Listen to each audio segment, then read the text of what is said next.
Today is the 20th of August 2017. We are gathered in Rosemead, California, in Blue Mountain Temple to continue discussing the 6th Patriarch Sutra. We are currently on slide 42. Someone please remember which slides we were last left off. Okay.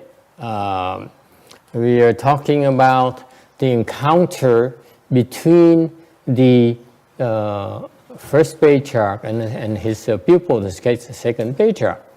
Đang kể về cái chuyện cái tao ngộ giữa ngài sơ tổ và ngài nhị tổ của bên Phật pháp Trung Hoa.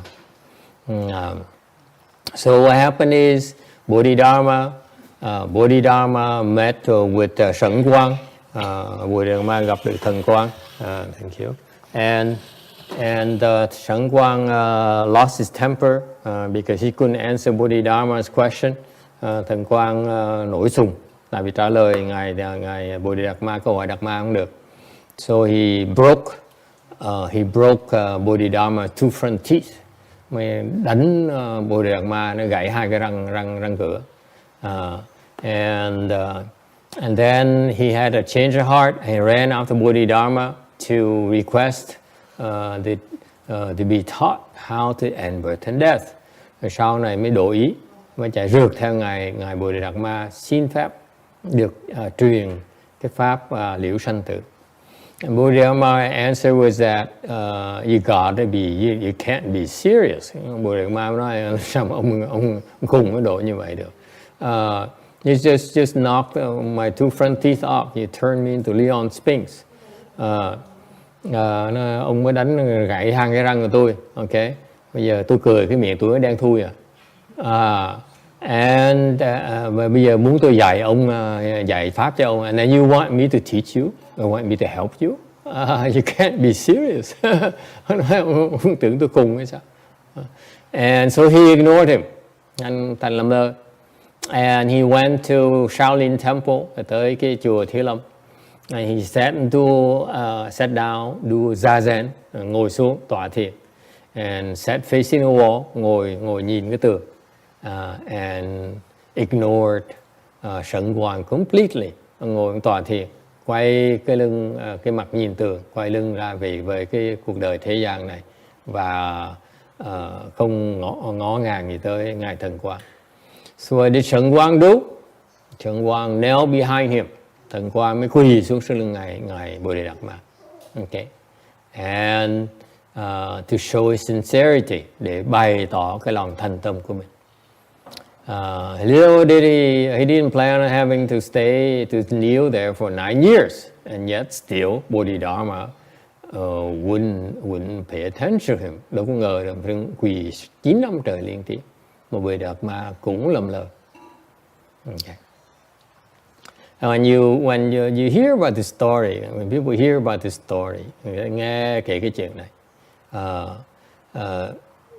you can't help but wonder, like in this day and age, people are so much more impatient. Cái chuyện này mấy quý vị thấy cái thời buổi này con người mình không có kiên nhẫn được như vậy đâu. Okay. My students always complain that they are wasting our lives at the temple. Học trò thầy nó than phiền, nó là phí cuộc đời của họ ở cái chùa này. Okay, they're not doing anything important. Có làm cái gì mà quan trọng hết. Okay, and here's a guy. You compare that to here's a guy who's just knelt on his knees day after day after day. Mấy cái vị so sánh ngược lại cái ngài Thần Quang quỳ trên đầu gối ngày này qua ngày nọ, doing nothing whatsoever with kneeling down. Không làm gì hết đó, chỉ ngồi quỳ thôi. He never complained to Bodhidharma that he's wasting his life. Và ông đã có gì dám than phiền Bodhidharma là tôi phí cuộc đời của con đâu. Okay. And after he passed his test of sincerity, sau khi Thần Quang qua được cái thử thách. How did he do that? By cutting off his, we're not sure which arm, right arm, left arm. His no historical record, precise historical record. Thì Ngài Tần Quang thì chứng bày tỏ cái lòng thành tâm của mình chặt một cánh tay. Mình không biết trong lịch sử không biết rõ cánh tay phải hay là cánh tay mặt, không rõ này. Okay. But như điều chặt cánh tay thành máu nó đổ xuống thành tuyết nó màu đỏ. Tại vì Ngài Bồ Đề Ma nói là chừng nào tuyết nó thành đỏ, nó màu đỏ tôi mới dạy ông. It's because Bodhidharma told Shen Quang that it's not until the snow becomes red that I would even consider teaching you. That's what he did, and so he told Bodhidharma, "See, Master, look, yuk. You know, the snow is now red." Thì ông Thần Quang mới chụp lấy một nắm tuyết lên nói cho thầy Bồ Đề Ma biết là thầy ơi thầy, tuyết là màu đỏ rồi, có tuyết màu đỏ đây. And Bodhidharma, and with that, Bodhidharma was impressed and taught Shen Quang the chant Dhamma door, mới dạy cái pháp là tâm ấn. Okay. And I complained to you since like 20 years ago. Thầy mới than phiền quý vị trong quá khứ. In the past, I did complain to you. They complained to you that I read this part, and I was very upset with my masters. Okay. Lúc mà thầy đọc tới cái phần này của kinh Lục Tổ, thầy rất là nổi giận với Ngài Tiên Hóa. I said, what kind of master are you? Teacher are you? When the most important thing, the most important teaching that's transmitted from India to China, and you left it out. Lúc thầy đọc tới cái phần kinh Lục Tổ này, Ngài Tiên Hóa giảng, thầy rất là nổi giận. Thầy nói, trời đất ơi, tại sao thầy một đại pháp môn truyền từ Ấn Độ qua bên Trung Hoa, thầy lại không giảng gì hết. How the heck I'm gonna, what do I need to do to learn this mind to mind seal, Dhamma door? Con mới cần làm cái gì mới học được cái pháp tâm ấn, truyền tâm ấn này. Okay. And later I found the answer. Sau thầy mới tìm được cái câu trả lời. Chan Master Ta Huệ, ngài thiền sư Đại Huệ. He said that if you think there are verbal formulation, there are special mysterious secrets to be transmitted, that is not Chan. Thì ngài Đại Huệ mới nói, nếu quý vị nghĩ rằng có một cái lời bí quyết gì đó, cái khẩu quyết gì đó mà để truyền lại cho quý vị, thì cái đó không phải là thiền đâu. It's not the Buddha Dharma. That's not the đó không phải là đệ nhất nghĩa. It's not the way of Mahayana. Okay. The Buddhist teachings, whether it's in from the East or in the West, tất cả những cái Phật pháp miền Tây hoặc là miền Đông, the Buddhism is not belongs to the East, nor doesn't come from the East, nor from the West. Cái Phật pháp nó không thuộc về miền Tây, miền Đông. And doesn't belong to any particular culture, philosophy. Người Việt Nam thì nói là tôi Phật pháp và pháp Phật giáo của Việt Nam, người nói Phật giáo của Tàu, Phật giáo Ấn Độ. Thì ra không có cái chuyện đó, không có một cái văn hóa gì cả, không có một cái nền triết lý gì cả. To call Buddhism is a philosophy, it's also incorrect. Nói về cái Phật giáo mình là một cái triết lý là hoàn toàn sai lầm. Doesn't belong to any social class or group. Không thuộc về cái Phật giáo, không thuộc về một cái gì đó tầng lớp trong xã hội nào cả, hoặc cái nhóm nào cả. And that's in Japan, unfortunately, Buddhism was altered in order to serve the Japanese royalty and shogunate. Rất tiếc là Phật giáo bên Nhật Bản đó, thì họ biến chuyển để họ phục vụ cho cái chính phủ, phục vụ cho nhà vua, phục vụ cho chính phủ của họ. Okay. When that happens, Buddhism is no longer Buddhism. Nếu như vậy, Phật pháp không còn là Phật pháp nữa. Okay. And that's at least why you see that another reason why you understand why Bodhidharma did not want much to do with Emperor Wu of Liang dynasty, because the guy would probably turn him into his own servant. Okay, and a very poetic way of putting it is on whose door does the moonlight not shine? Thì có câu thơ rất là rõ ý nghĩa, nói là cái mặt trăng đó nó không muốn rọi lên cái cửa nhà ai đây. Okay. Any questions? Anh thắc mắc gì không? Okay, so why is Chan Damador the mind to mind seal? Cái pháp mà tâm ấn là cái gì?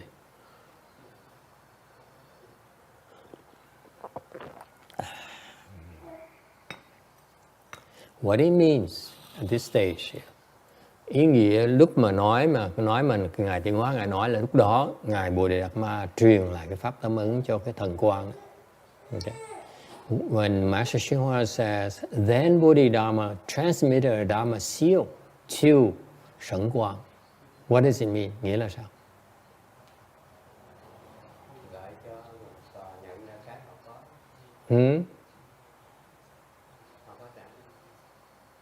What does it mean? Does it mean that Shen Quang immediately say, turn around to his people and say, hey, tonight we're going to have a party to celebrate this? Có nghĩa là Ngài Thần Quang quay lại nói học trò tối nay mình ăn seki pizza. Huh? No? What does it mean?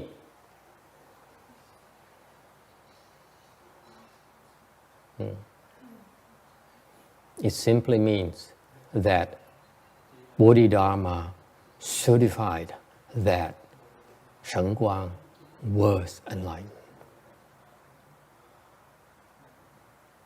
Có nghĩa là, cái câu này có nghĩa là lúc đó Ngài Bồ Đề Đạt Ma chứng nhận là thần quang đã đắc giác ngộ rồi.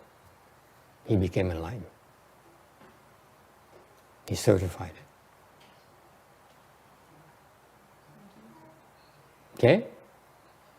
So, ask yourself, those people who ask me, Master, I'm wasting my life here at the temple. Như học trò thầy mà nó cứ thang lui thang tới, con phí thời giờ của con ở chùa này. You want to know which one? Which ones? Có ai muốn thắc mắc người nào thì thưa thầy. It's a state secret.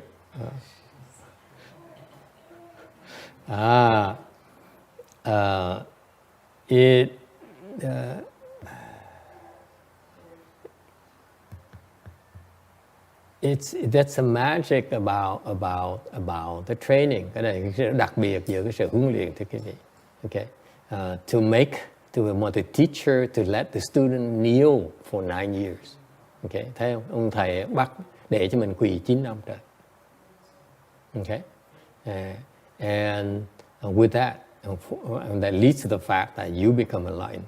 Nó mà dẫn tới cái trình độ là học trò mình nó đắc được giác ngộ.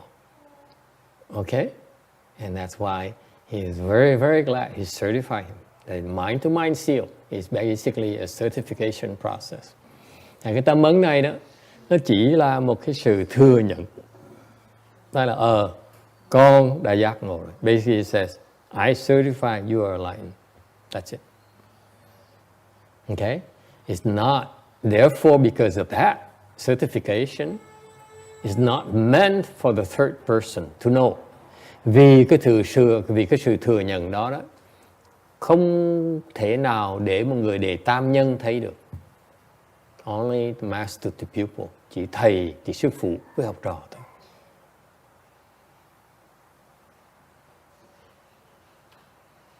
Okay, and that is why nowadays, I repeat, nowadays, there are a lot of great masters, famous masters who transmit the light. Thành bởi vì cái thời buổi này, cái vị nghe nói nhiều vị hòa thượng, đại hòa thượng, trưởng lão, người ta mở cái pháp, mở cái lễ truyền đăng, hoặc là cái lễ gì đó, thừa nhận gì đó, and or to certify the pupil to reach whatever. Okay, that is not a proper dharma. Cái đó không phải là chánh pháp. Okay, and because in the history of Mahayana, thì trong cái lịch sử của Đại thừa, this certification is mind to mind only. Cái sự mà xác nhận, thừa nhận này chỉ cái tâm người này, cái tâm người kia thôi. Yes. Master, does that mean it's not spoken?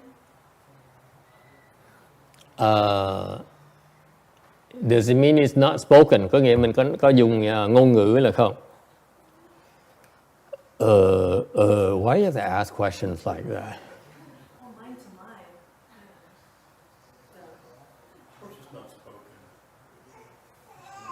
So the question is it spoken? Thầy hỏi, tại sao hỏi những câu gì mà hóc búa như vậy? What's the matter with you?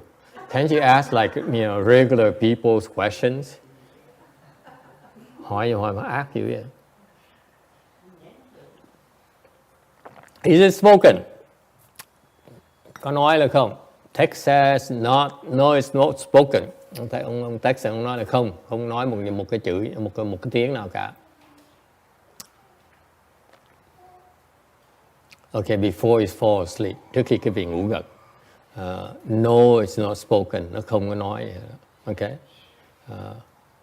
But sometimes it's spoken. Như khi nó nói. Như khi không nói. Sometimes it's spoken, sometimes it's not spoken. Như khi nói, như khi không nói. For example, what are the proof? Nói phải có bằng cớ đàng hoàng. Okay. In this case here, for example, between Master Hsuan Hua and Master Xu Yun, it's spoken. Rủ sư. Okay. Như giữa ngài Hư Vân với ngài Tuyên Hóa thì ngài Hư Vân xác nhận mà nói là như thị. You are Rủ sư, I'm also Rủ sư. Okay. Ông là như thị, tôi cũng là như thị. Okay. All right. Or Rủ sư also means that yes, you are enlightened. And the first Rusha, yes, you are enlightened. Number two Rusha, and yes, I certify you to be a patriarch. Okay. Thành ra không mình có thể dạng nghĩa là như thị có nghĩa như thị đầu tiên nói là đúng, ông là người giác ngộ. Thứ nhì như thị là ông là người truyền thừa kế của tôi, cái dòng tổ này. Alright. So the cases where they are spoken. But it depends on the individual. Tùy cái trường hợp, tùy cái người thầy với người học trò. All right.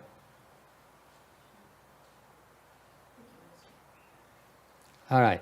So that's all. So what happened is that Bodhidharma then this is probably at that time. Could have happened is that the earth probably shook. Lúc đó chắc có thể là mặt đất nó động đất. But it didn't, because there's no historical records. Actually, the earth shook, and the people didn't say the earth shook. Lúc đó chắc là không có động đất, tại vì không có cái tài liệu nói động đất, mà ông Tuyên Hóa không nói không có động đất luôn. So probably to me, it means that Sẩn Quang is a low level enlightenment. Có nghĩa là ngài Thần Quang cái trình độ giác ngộ ngài còn hơi thấp. So far so good. All right. Next slide, 43. Tấm 43. So they started speaking a Dharma. So Bodhidharma verified him and started teaching him about meditation, because Sẩn Quang never learned about meditation.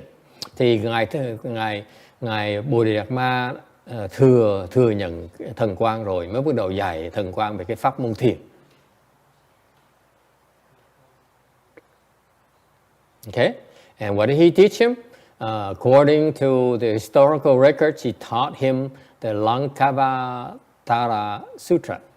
Thì Ngài dạy cái pháp nào? Ngài dạy thần quang cái pháp của kinh Lăng Già.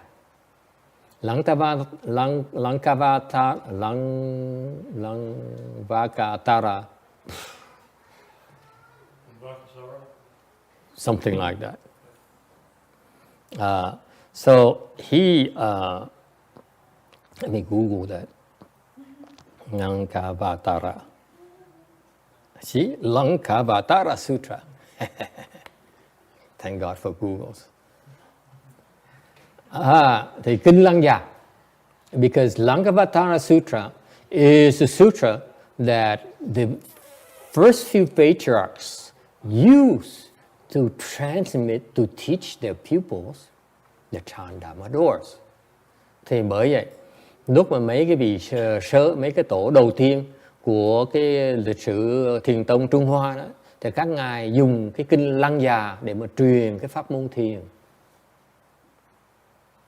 All right, and that's what the Shen Guang was so enthused. Wow, I never saw, I never realized how wonderful meditation is about. Sure, it's another aspect of Buddhism I never was exposed to. Thì ngài thần quang mới rất là thán phục, nó chưa bao giờ thấy một cái pháp môn tuyệt vời như vậy. Không ngờ những cái, ngoài cái pháp lý nó còn có cái phương pháp luyện thiền mà trước giờ mình chưa biết. Okay, so he's so impressed by that, and so he was absorbing it, and time flew by. Thời gian nó qua rất là mau. Okay, and after Bodhidharma finished explaining the Lankavatara Sutra to Shen Guang, khi mà ngài Bồ Đề Đạt Ma dạy xong cái pháp, cái giảng xong cái kinh Lăng Già rồi đó. Okay, Shen Guang then realized that his arm is hurting. Lúc đó thần quang mới sực nhớ là cái tay mình nó đau, ta mới chặt nó xong. Okay, I'm sorry, I don't know which arm, so I can't make up my mind. Không nhớ cái tay nào, thầy vẫn biết cái tay nào. Okay, I'm right-handed, so I assume it's left-handed. Okay, because I'm a chicken. Thầy nghĩ là cái tay trái, tại thầy là tay phải, mà thầy chặt là đương nhiên phải cầm cái dao với tay phải, cầm cái dao tay trái không biết, mà chặt tay phải một cái lượng, chặt cũng đứt cái phiền dễ sợ lắm. Okay, again, my thinking is that I'm very practical. I refuse to try to cut my right arm with my left arm because I'm right-handed. If I don't cut it right, it's not a good thing. Okay, so he came back to reality. You see, during the time when he was being taught about the Dharma door of meditation, Chan meditation, lúc mà ngài Bồ Đề Đạt Ma đang truyền cái pháp môn thiền cho ông thần quang, ông quên hết tất cả. He forgot about everything, including the arm that's bleeding like crazy. Lúc đó quên luôn là cái tay mình nó đang chảy máu. Okay.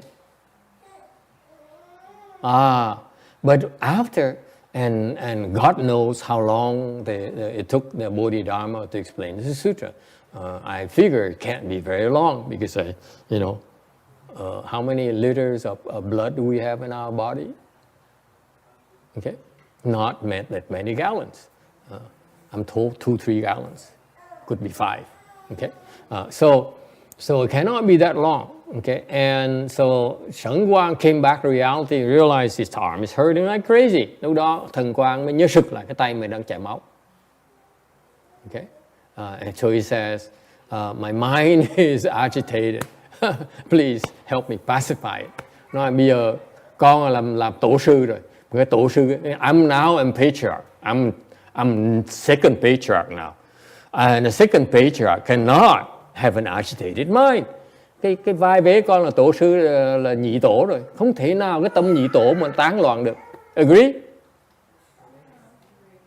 That's a problem with patriarchs. They cannot afford to be scattered. Cái khổ làm tổ sư vậy thưa quý vị. Tổ sư không thể nào được tán loạn được. Okay? So he says, my mind is agitated, it's anxious.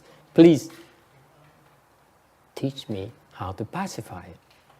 Nó là thầy dạy con cái cách để mà kìm cái tâm con lại. Okay? And Bodhidharma said, bring me your mind, I will pacify it for you. Ông đem cái tâm ông lại cho tôi sẽ làm nó bình an lại cho ông. And Huekers looked and looked, my mind, okay, where is it? Huệ Khả mới thần quang mới tìm cái tâm mình tìm ra. He says, I've looked for it everywhere, but I cannot find it.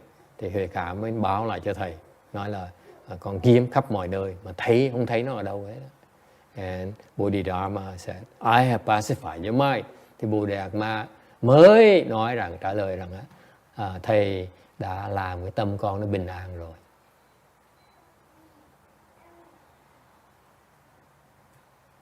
And with that, Sẩn Quang had another awakening. Và vì cái bài học đó, Thần Quang có thêm một cái khai mở thêm trí huệ. Okay? By then I think the earth shook. Rồi chắc lúc đó có động đất.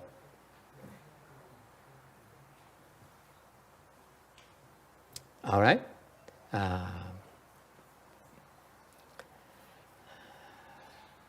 You believe it? Nghe có lý là không?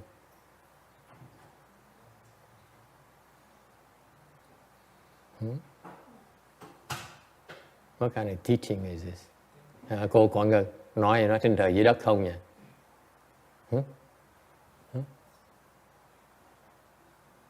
Và như vậy mà Thần Quang giác ngộ, đắc được có cái tâm đắc rất là lớn.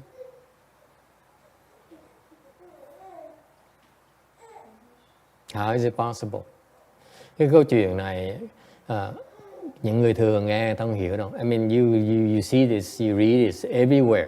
It's so you read about the encounter between Bodhidharma and 6th Patriarch. Cái vị mà đọc cái giữa câu chuyện cái tao ngộ giữa ngài Bodhidharma với nhị tổ đó, là cái này là cái họ đem mà nêu ra. It's everywhere about this encounter. This encounter is about this. He says, bring me your mind, I pacify for you. Okay? Thì nói là ông đem cái tâm tới, tôi sẽ làm tâm ông bình an lại. Okay? And this belies the essence of the Chan training.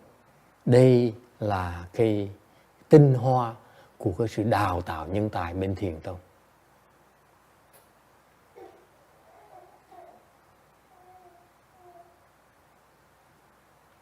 Okay? What is it? Là cái gì? The reason why it's quoted everywhere and yet no one is able to explain it to you. Lý do mà họ cái này đó cái đọc là cái ở nhiều chỗ lắm nhưng đều không ai giảng cái vị biết tại sao. It's because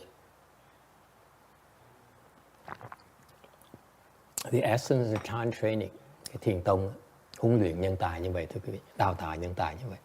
Number one, you have to find a good knowledge advisor. Thứ nhất là phải tìm cái người thiền tri thức. Okay?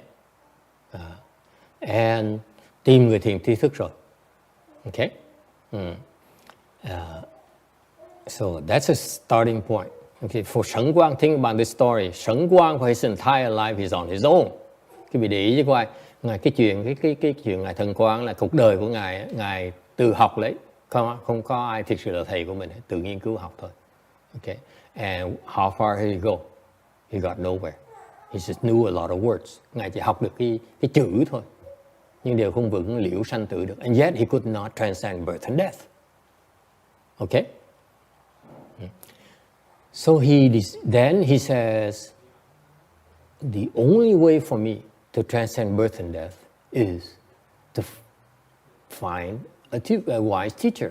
Bởi Ngài mới quyết định rằng cách duy nhất mà tôi có thể liễu sanh tử được bây giờ là tôi phải tìm một cái người thầy giỏi hơn tôi. Đại liễu sanh tử. This guy has transcended birth and death already. So I had to follow him. I had to find him. Okay? Và tìm được ông thầy rồi. So he followed his teacher. Okay? Thì theo ông thầy thôi. He didn't complain. I said, oh, you make me waste my life. Không bao giờ than phiền. I repeat for you for the third time. He never said, I'm wasting my life, 9 years of my life, when I could be out there and printing sutras, building temples, and crossing over a lot of living beings, teaching them Buddhism. Ngài không nói rằng tôi ngồi ông thầy tôi bắt tôi quỳ 9 năm trời là phí cuộc đời của tôi có thể ra cái xây chùa, giảng kinh, đồ học trò, mà tôi quỳ 9 năm trời làm cái gì? What am I doing? You know, kneeling in 9 years for nothing. Okay? Whereas I could be doing something concrete. Còn chẳng thà tôi ra cái đừng phí thì giờ tôi ra cái xây chùa tôi làm chuyện nó quan trọng. Or maybe found a Google or something. Chinese Google or something. Okay? He never said that. He said he followed his teacher. Đi theo ông thầy. Okay? All right?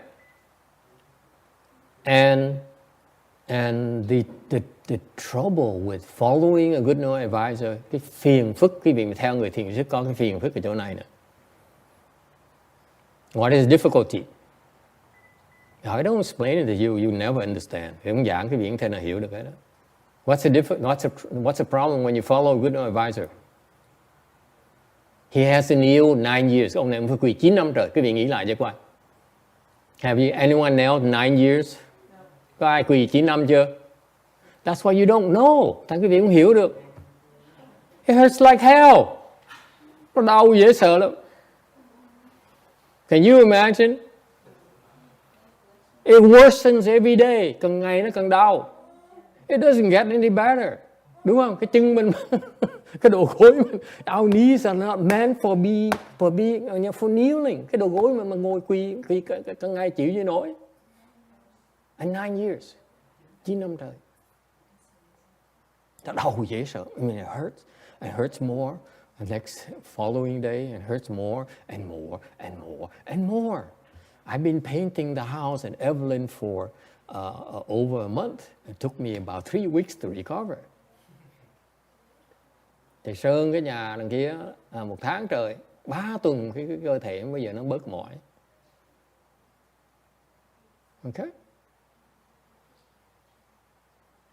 And imagine you have to do it year after year after year. Nghĩ tưởng tượng một cái việc phải làm ngày này qua ngày nọ, năm này qua năm nọ.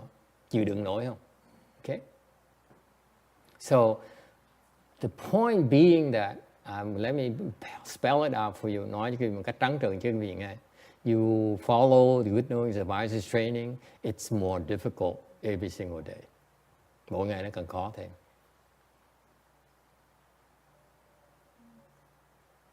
Thành ở với ông thiền tri thức là khó dễ sợ. For you to be able to stay with good knowing advisors, it's very, very difficult.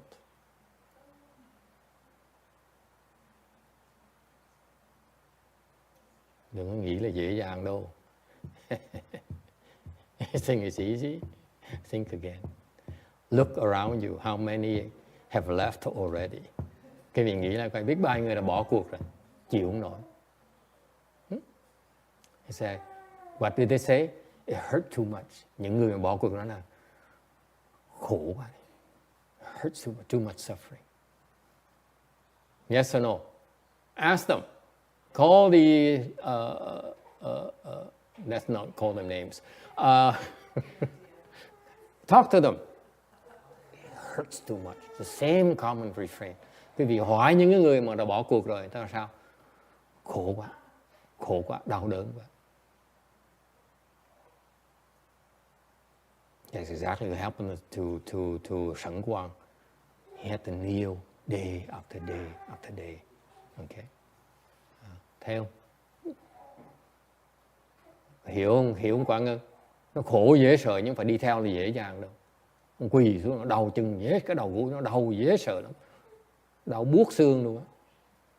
Đừng có tưởng chừng chơi đâu. Alright? And then what?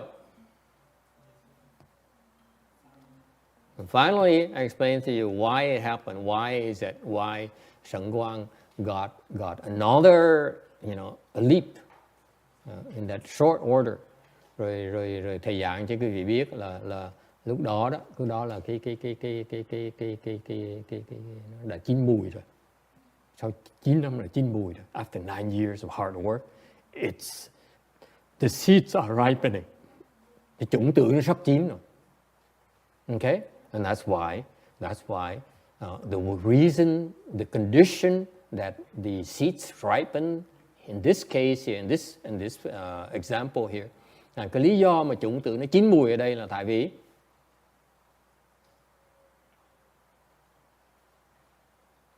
he has a sense of urgency that you don't.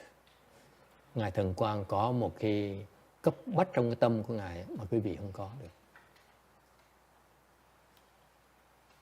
Okay? It's a matter of life and death. Vấn đề là chuyện sanh tử của ông. If he doesn't do it, he'll die. Không tìm ra được sẽ chết. And also urgent is that he's bleeding like hell right now. Cái tay nó đang chảy máu nữa. What are you going to do? Okay? Whereas this boy here, he says, I'm tired. Okay. Còn học trò thầy nó mỏi một cái, nó quỳ, nó ngã xuống trước, nó ngủ một cái đã. Nó nghỉ thế đã. If you really have a sense of urgency, would you rest? Cái vị mà thiệt sự mà cái vị mà có cái tâm cái vị đang cấp bách, khẩn cấp, có nghĩ chừng nghỉ không? Would you think of resting?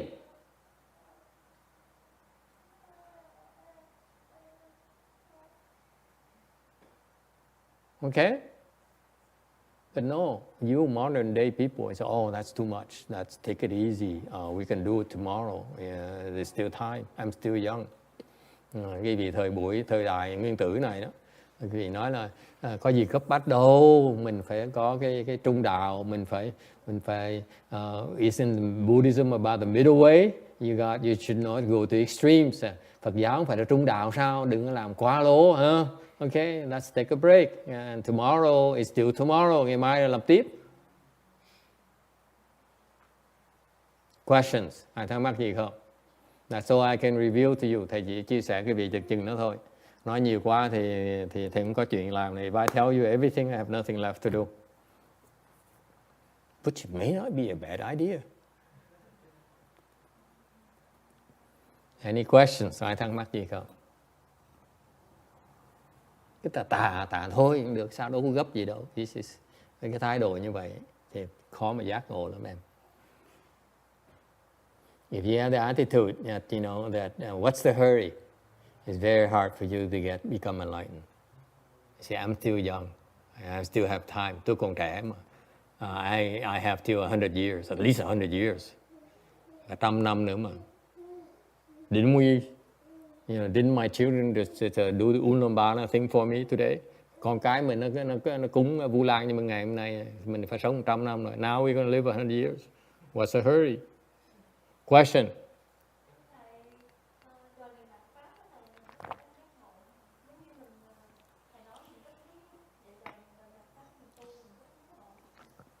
Question in the Dharma ending age, do people cultivate, do they to become enlightened? Thời mạt Pháp này tu có giác ngộ là không? Right? I don't think so. Thầy nghĩ không có giác ngộ được đâu. Okay.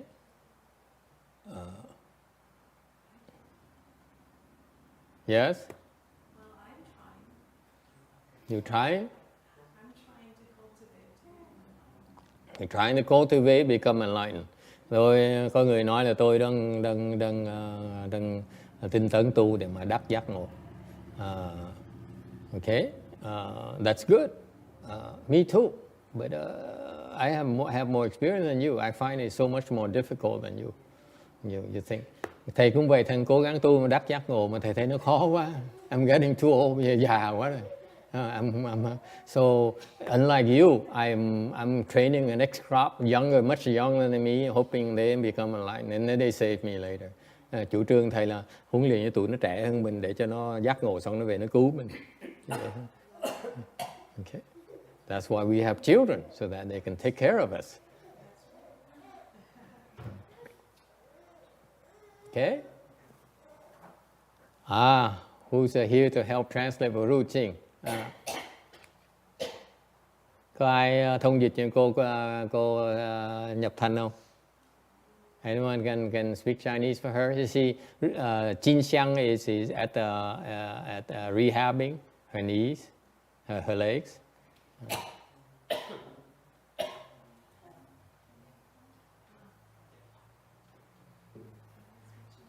All right.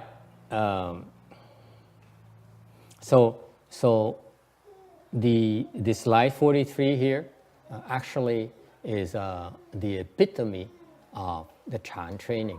Quý vị biết cái câu chuyện, cái đàm thoại này giữa ngài Bồ Đề Đạt Ma với ngài Thần Quang đó, là cái này là cái bí quyết của bên Thiền tông,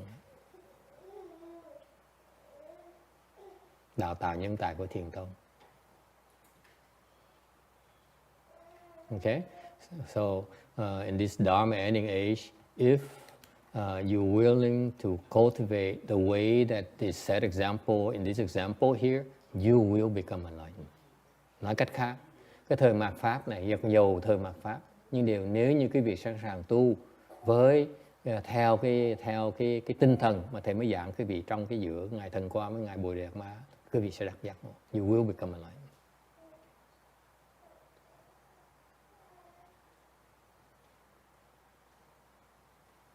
Okay. Any other questions? Yes, a lot of people who are enlightened. Có nhiều người đắc giác ngộ. For example, a proof, my master has quite a few students who are enlightened. Tại vì thầy biết là đệ tử ngài Tiến Hóa đích thân dạy the pupils that he personally trained, quite a few of them became enlightened. Những người đệ tử ngài Tiến Hóa mà được ngài Tiến Hóa dạy đích thân dạy, họ đắc giác ngộ. Okay.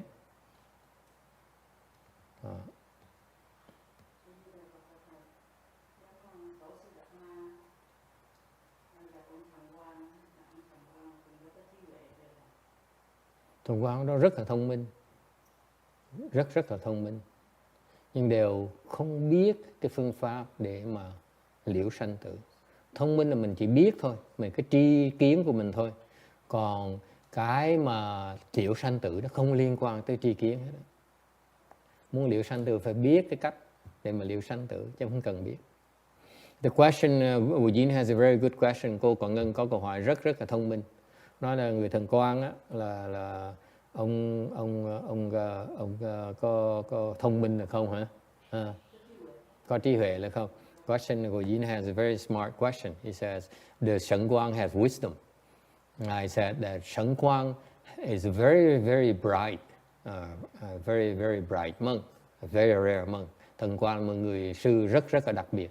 Okay? Rất hiếm có quý vị có một cái người sư mà người ta thông minh. It's very rare to find an intelligent monk. Very rare.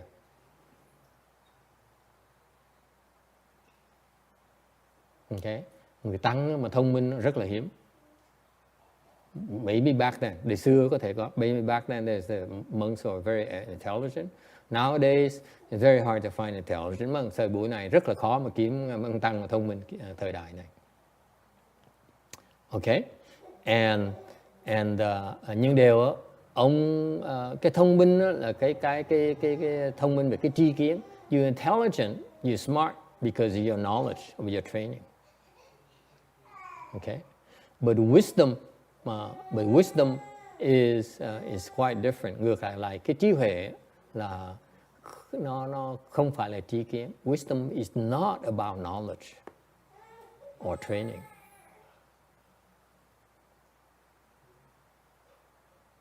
Wisdom is about awakening. Cái trí huệ là cái sự thức tỉnh to your inherent Buddha nature.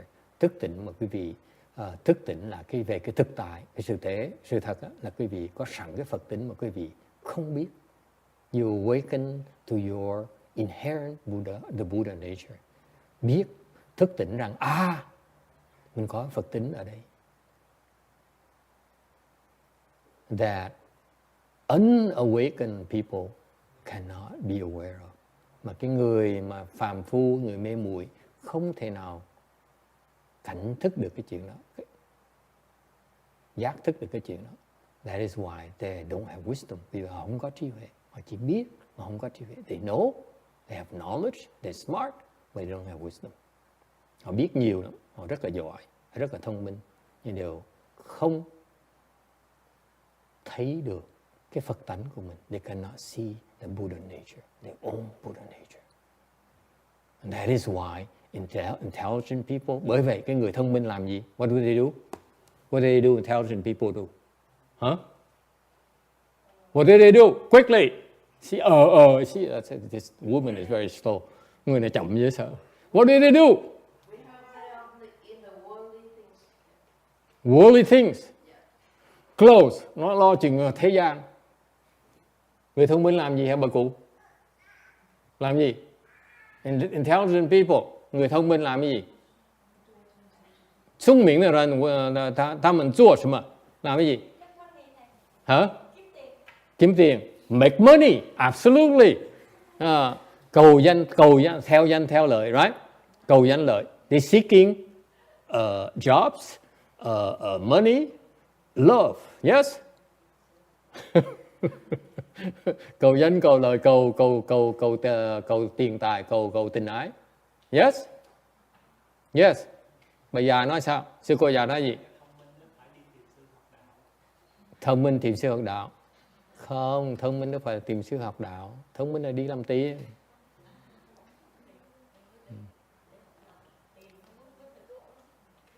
Có là trí huệ mới là có trí huệ, có phước mới tìm sư học đạo. Người thông minh người ta không có nghĩa người ta có phước, ta không biết tìm sư học đạo, tầm sư học đạo. Okay. So sao cô còn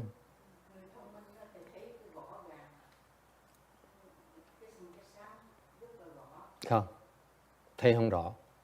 She says intelligent people can see clearly. I say no, they don't see clearly, not at all. They see very fast.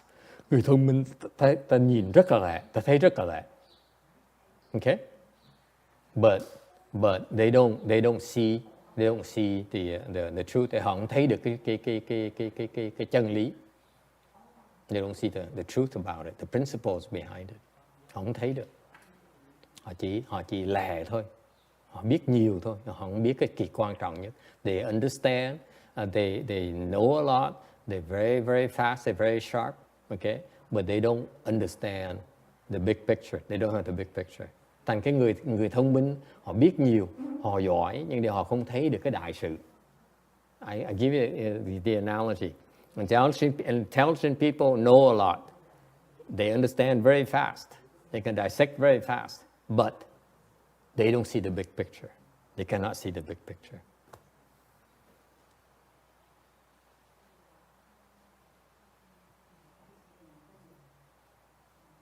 All right, questions? Okay. Thành ra không thể nào nói thần quang là có trí huệ được. Tại vì thần quang á, cái trí huệ đó là phải khai mở nhưng không thể nào học được. What happens is that you're intelligent because you learn. Wisdom, you have to unfold it. Cái trí huệ mình phải mở nó ra. What's the difference, huh? So the question is, can everyone open the wisdom? Almost everyone. Gần như tất cả mọi người.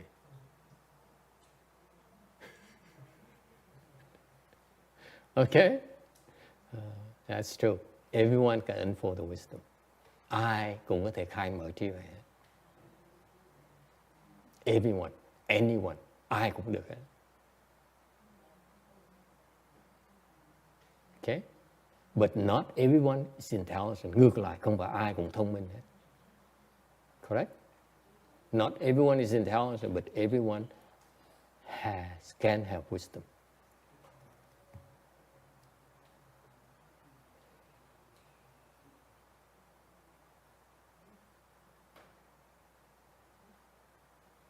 All right. Question? Yes, sir. Master, is ego a obstruction to Ego is ego an obstruction to wisdom. Cái bản ngã đó, cái phải đó là cái sự ngăn trở của cái trí huệ là không? Yes, có người nói là nó là cản trở cái trí huệ.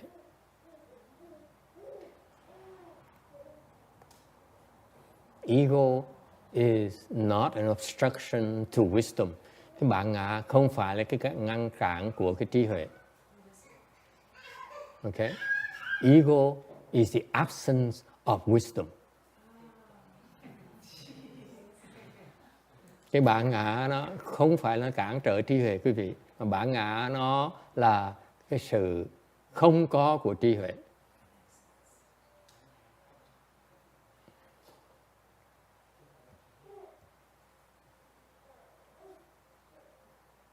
Yes. Bản ngã có đồng nghĩa với vô minh không thầy? Hả? Bản ngã có đồng nghĩa với lại vô minh không? So bản ngã có đồng nghĩa vô minh is the ego equivalent to ignorance? What do you think? Các vị nghĩ sao? John says yes. Có người nói là có. Yes, sir. More the equivalent to stupidity. More equivalent to stupidity. Bản ngã nó giống như là ngu si chứ không phải là vô minh. Okay. The ego is equated to, cái bản ngã nó tương ứng với cái gì? What does the ego represent? Bản ngã nó tượng trưng gì thưa quý vị? Okay. No money today. Bản ngã nó tượng trưng cái gì thưa quý vị? I don't think you can answer this. Biết cái vị không thể nào trả lời được cái này đâu. Okay. But I'm not gonna bet anymore. I still owe like $800. Say nợ $800 rồi. Over the years. You owe me $550. $550. And it reminded me already. Có người nói là thầy vẫn còn nợ con 50 or 550? $500. $550. No. Must be interest. Cái cô này chắc he must be charging me 20% interest. Chắc là sạc thầy 20% tiền lời, phân lãi lời. No way is it impossible. You still remember? I forgot already. Tôi quên.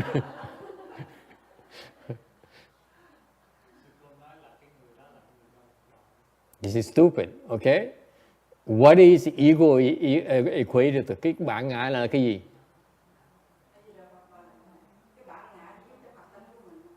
Said the ego kills the Buddha nature. Wrong. The ego cannot kill the Buddha nature. Cái bản ngã nó không thể nào giết Phật tính được. Đừng nói tầm bậy. Your Buddha nature is not killable. Cái Phật tánh mà không ai giết được hết. Không ai giết hết con đừng có sợ. So that's why you should have no fear. No one can kill your Buddha nature. Không ai có thể giết cái Phật tánh quý vị được hết. No one. Không bao giờ ai giết được cái Phật tánh quý vị. It's not possible. Okay? What is the ego equivalent to? The results of ignorance. Các bạn, hậu quả vô minh. Anyone else? Yes. False thinking, vọng tưởng. Yes. What else? You all close. Gần đúng hết. Anyone? The one who asked the question. No guess? Huh? Affliction phiền não. That's also correct. Yes. Chấp trước. Very good. Huh? What? Seven consciousness. That's correct. Anyone? The five skandhas. That's correct. You are so knowledgeable. Quý vị giỏi thiệt là giỏi. You're so knowledgeable. Có những cái lớp mình nó giỏi. I'm so proud of you. But not close enough yet. Thì sắp trúng thôi. What is it? 入境，你的自我是什么？自我现前怎么样？跟那个傲慢、骄慢有很大的关系。对，说得很好。Okay, anyone else? Disappointment. Anyone? What's the ego equivalent to? Bản ngã nó là sao?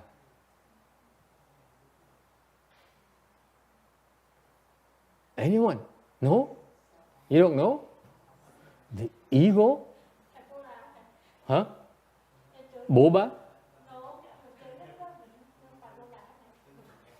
What? Bipolar. The ego manifests as bipolar disorder. Also correct. Rằng cũng đúng luôn nữa. The ego is equivalent to bản ngã là hả? What? Soap? Self? That's right. Ego is a self. That's correct. The false self. That's also correct. So could be, you are so good. Saha work. That's also correct. Vẫn là đúng luôn nữa. Anyone else? Sexual desire.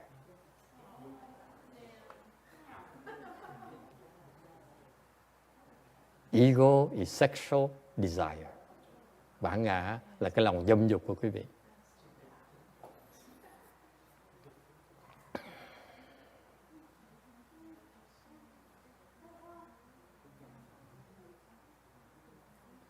You don't like to hear that, do you? Không muốn nghe phải không? You don't want to hear, right? You don't. No one wants to hear it. Me? Really? Me? Oh no, you don't understand. Tôi hả? I'm 70 years old already. Tôi 80 tuổi mà thầy dám nói tôi là có bản ngã mà tôi còn dâm dục. How can you say that I'm still have sexual desire? Hả? 80 tuổi còn có dâm dục không? I ask her, are you still, you have sexual desire at 80 years old? Huh? You see how brutal Mahayana is? Quý vị thấy cái Phật pháp Đại thừa mà nó trắng trợn không? Nì de zhi wo shi, nì de ai yu.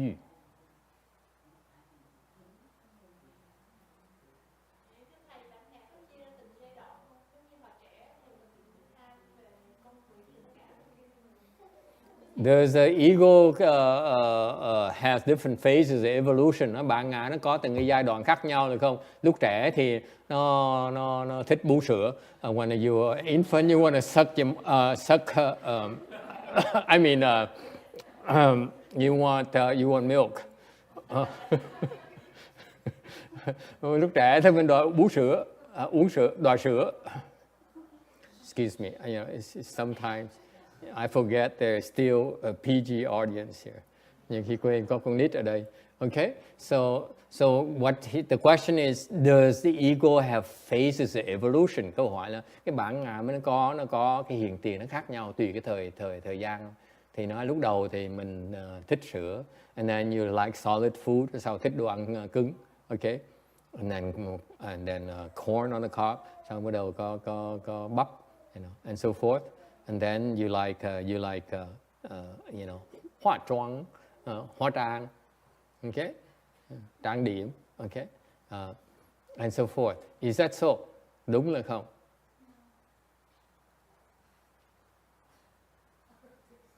You don't think so?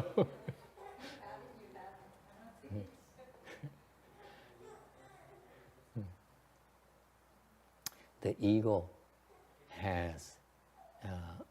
The ego morphs into everything in this world.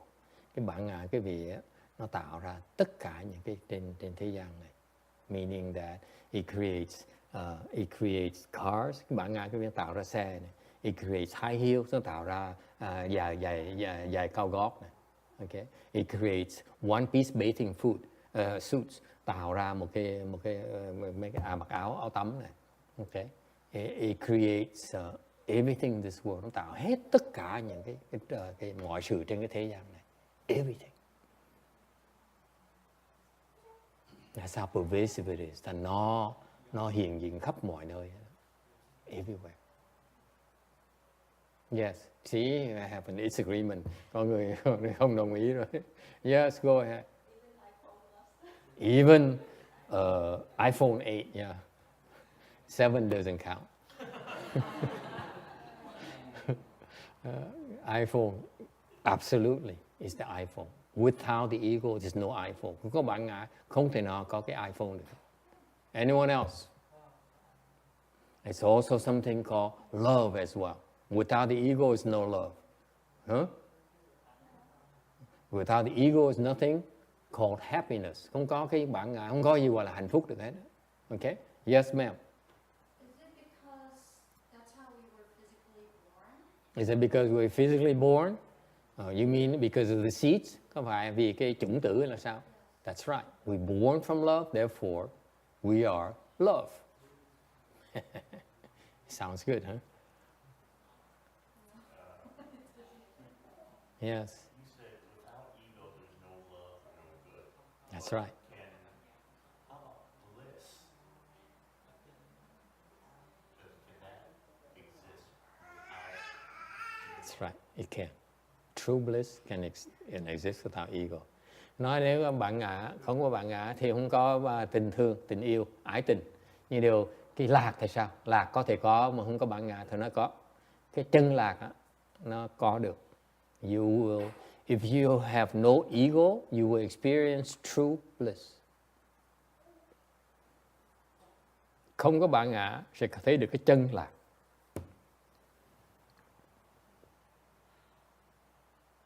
Bliss is not happiness. It's the opposite of happiness. Bliss is the opposite of happiness. Cái lạc á, là cái đối tượng của cái hạnh phúc. You're going to get caught in some word traps here. I'm very precise. It's the exact opposite of happiness. And misery is not the opposite of happiness. Because happiness is misery. What people call happiness is actually misery. That's why Buddha says, you are upside down. Okay? Người ta hỏi với thầy là cái lạc có phải là hạnh phúc không? Thầy nói cái lạc á, là nó đối tượng của hạnh phúc. Thầy nói gì kỳ vậy? Đối tượng hạnh phúc, tại vì hạnh phúc á, định nghĩa cái vị hạnh phúc á, cái chữ hạnh phúc của cái vị sung sướng cái vị đó đó, Phật pháp mình gọi là khổ chứ không phải sung sướng. Bởi vậy mới gọi quý vị là điên đảo như vậy đó, nó treo ngược lại, cái đầu quý vị nó treo ngược lại. Okay? The Buddha, I tell you this, the Buddha when he looks at you, he says, how come you walking also upside down? Đức Phật nhìn cái vị nó, ủa tại sao mà cái bà này mà đi ngược đi trên đầu vậy? You should be walking the other way. Cái vị thử đi trên đầu thử. If you are able to walk on your head, I assure you can see much clearer. Cô Hồng nãy giờ nghe không hiểu gì hết. Hồng doesn't get anything of this. Yes? Tiếng có tụng mà? No.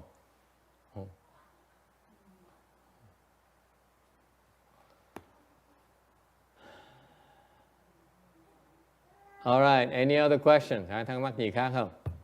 I should go back to the slides. To real Dharma, mà trở về cái chánh pháp, cái pháp đàng hoàng, chứ đừng nói chuyện tâm phàm không. Yes, one more question here. She says what? He says, how come my explanation is too abstract. She doesn't get it. Which part she doesn't get that happiness is suffering?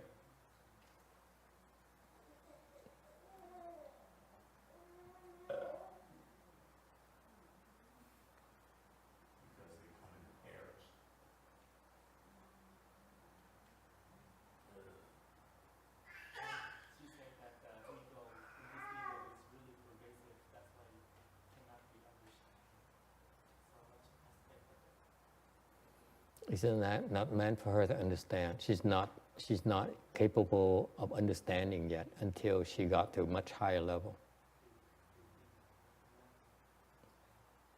What happens in learning Buddhism is that you need to hear things you don't understand first. Okay?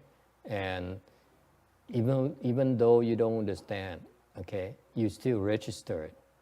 And eventually, as your samadhi power increases, these things will become clearer to you. Cái học Phật Pháp, quý vị phải đừng có đòi hiểu. It's very important for you when you listen to the Dharma, not to try to understand. Cái quan trọng nghe Pháp, đừng có đòi hiểu. Nó rất là quan trọng, đừng có hiểu. Your understanding is not important. Cái hiểu biết cái vị nó không quan trọng. That is why our lectures are more entertaining than deep. Thành những cái bài giảng Pháp mình toàn là vui chơi hơn là cái gì sâu xa. Okay? That's the first rule of thumb. She tries to understand. No one ever taught her yet. Chưa ai dạy cho cô biết là nghe Pháp chỉ nghe thôi. Không cần hiểu. Đừng có đòi hiểu. Hiểu là chết á. Cô mà hiểu là cô đi trật đường rồi. If you try, you insist, oh, I got what Master is saying, you are on the wrong tracks already. Đòi hiểu một cách là quý vị trật đường rồi. Just listen. It's not something that you supposed to understand. You're supposed to enjoy yourself, but not understand. Nói cho quý vị vui cười với nhau vậy thôi, chứ còn đừng có đòi hiểu. You understand, you will understand later. Trong tương lai quý vị sẽ hiểu, but not now. Vì chưa hiểu đâu. Okay? Yes. If you don't understand, question, if you don't understand, how can you learn? Không hiểu thì học cái gì đâu. Aren't you wasting? Am I not wasting my time? Rõ ràng mình phí thời giờ, right? Sounds familiar? You wasting your time? Phí thời giờ mình, right?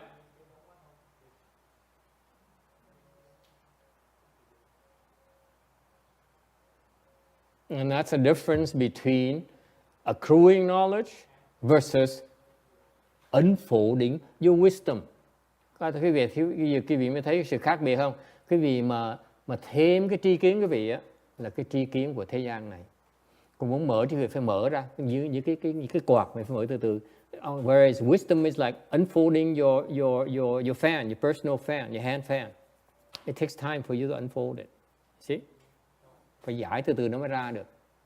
Trí huệ nó như vậy đó. Okay?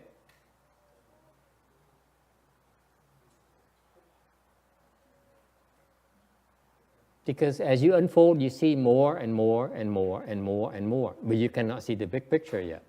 Lúc mà mở cái quạt ra, cái vị mới bắt đầu thấy được cái hình, bắt đầu nó hiện ra từ từ.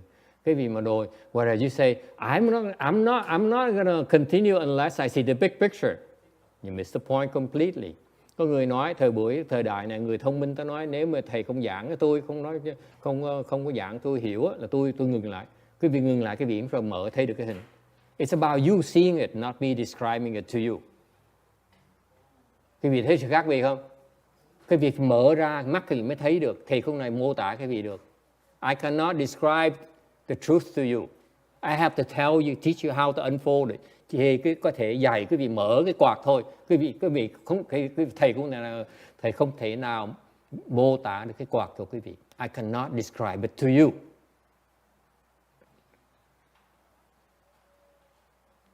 What is describable to you is worldly knowledge. Tất cả những cái gì mà quý vị hiểu được, quý vị thấy được, quý vị mà có ấn tượng được là cái đó là thế gian pháp. It's all worldly knowledge. Is it clear?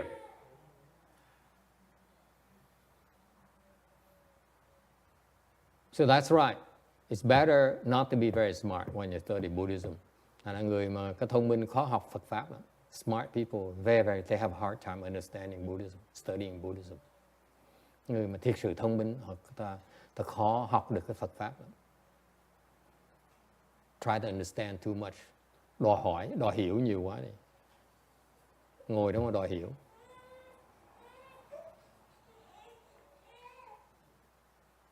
Okay? On the other hand, nó ngược lại. If you sit there, quý vị ngồi đó, nghe pháp, you listen to the Dharma, okay? And you let go of your discriminating mind, cái việc nghe pháp mà đừng có đòi hiểu, có nghĩa là gạt bỏ cái tâm phân biệt của mình. How does your discriminating mind manifest itself? Cái tâm phân biệt cái vị nó hiện tiền ra sao? It says, nó nói gì? Có Ngân nói gì? Tâm phân biệt của Ngân nó nói gì? Cái bà cụ, ê, tâm phân biệt bà cụ làm gì, nói gì khi ngồi nghe pháp? Nói đi, nói thiệt ra đi. Nói thiệt ra. Tell me the truth. Your discriminating mind, when you listen to the Dharma, when you listen to a lecture, what does it do? Nó làm cái gì? Anyone? Yes, sir. Too slow. Chậm quá. No, in the sense it reacts and analyzes. It says, John, I agree. I disagree. That is right. No, it cannot be. That's your ego right there. That's your discriminating mind right there. Cái tâm quý vị đó, tâm phân biệt quý vị nói là tôi đồng ý với ông thầy. Ở chỗ này ông thầy sai rồi, chắc chắn ông thầy sai rồi. Ok? Cái này có lý quá, cái này vô lý dễ sợ lắm. This makes so much sense, this is illogical. That's your discriminating mind. Cái tâm quý vị nó phân biệt là như vậy đó. Ông thầy giảng hay quá. He's such a good speaker. He's so boring. Ông thầy nhàm quá. Ok?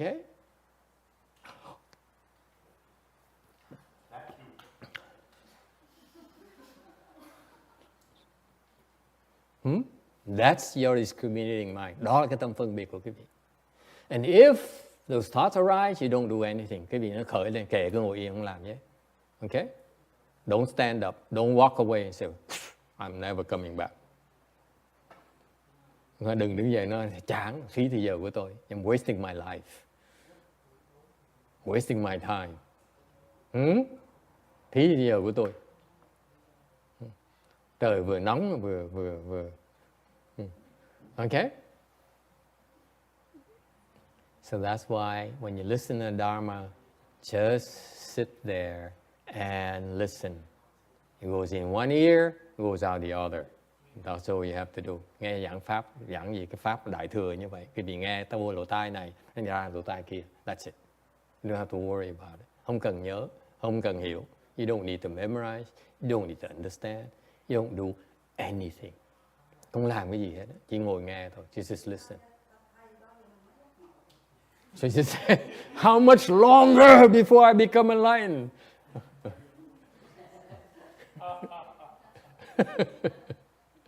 Any day now. Sắp rồi em ơi, sắp rồi, sắp chín rồi. Sắp sôi rồi. It's almost boiling, near boiling point now. So when do I become enlightened? Chừng nào mới giác ngộ?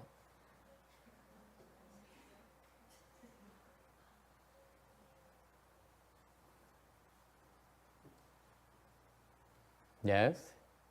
If you can stand sitting and watching a movie 2 or 3 times, then you will get it. You get all the story, you get the detail, and you will understand. But the first time, sometimes you don't see anything, you don't retain anything. And if you see it more, it sinks in it. You get it? She says here, it takes repetition. You have to listen to 2 or 3 times. Có người nói là mình phải cần lặp lui lặp tới 2-3 lần. Lần đầu tiên mình thì hiểu không được. Lần thứ nhì mình hiểu hơn tí. Lần thứ ba mình hiểu thêm tí. Lần thứ chắc mình hiểu hết tất cả. He says, the first time you don't get that much because it's so profound. Second time you get a lot more. And the third time it's almost there. And fourth time, boom, you enlighten. What is that? What is she describing? Worldly knowledge. Vừa ngồi nghe pháp mà đòi cái tri kiến của thế gian này. If that's the case, the answer to the question is that how much longer? Don't hold your breath. Okay? Như vậy chứ bao lâu rồi mới giác ngộ? Thầy nói chắc không bao giờ giác ngộ được nếu mà ngồi nghe pháp như vậy. If you listen and you say, I know I don't get it yet, but tomorrow, next time I hear the same thing again, I hope that he'll repeat the same thing next week, and the following week, fourth week, I become enlightened. Tuần này nghe chưa hiểu được, tuần sau mà tới mình nghe, hy vọng thầy nhắc lặp lại, xong tuần thứ ba, tuần thứ tư chắc chắn mình giác ngộ rồi. My God, this woman is hopeless. Cái bà này có những vô phương cứu chữa. Yes.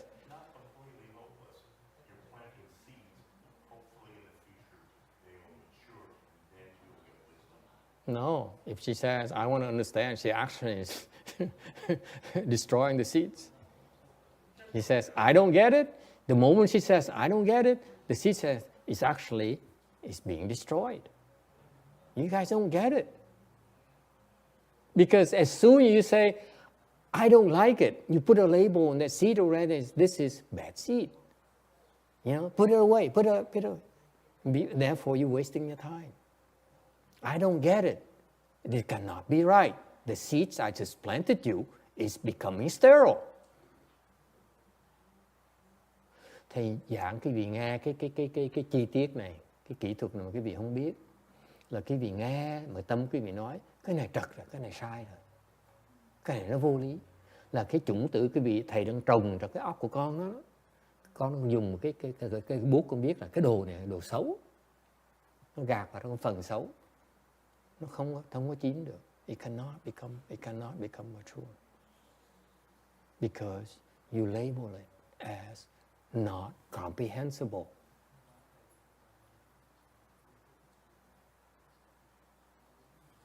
Cái kỹ thuật, cái chi tiết nó dễ sợ như vậy. This is just off a little bit. You waste your time. Ngồi mình nghe trật một cái phí thì giờ của mình. Why do it take 9 years, 10 years before I tell you? Tại sao thầy nói giảng pháp 9 năm trời bây giờ mới giảng cái vị nghe? Why do you think Bodhidharma made the guy kneel for 9 years? Tại sao Bodhidharma bắt thần quan quỳ 9 năm làm cái gì? Same thing. Okay? It takes time before you can understand. Cần thời gian quý vị mới thấy được.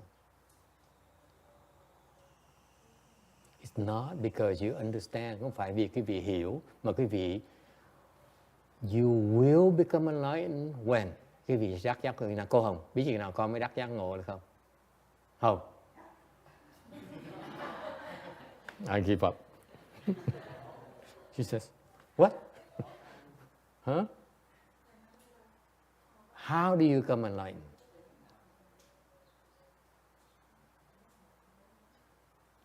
How do you think Sẩn Quang become enlightened? Quý vị biết tại sao Thần Quang đắc giác ngộ không?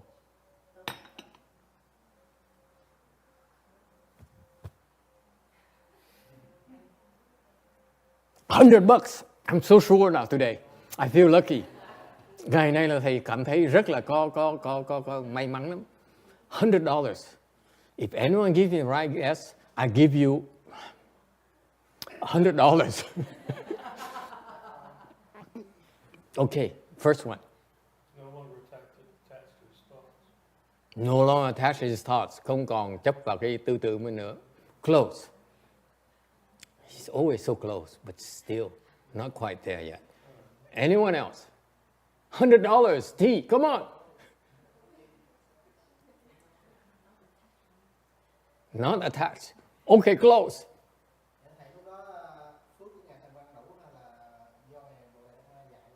His blessings are enough so that he see and that's why he can comprehend. Close, gần trúng. You guys are so good. Quý vị giỏi thì cả giỏi, but not $100. No longer afraid of death because he cut off his arm.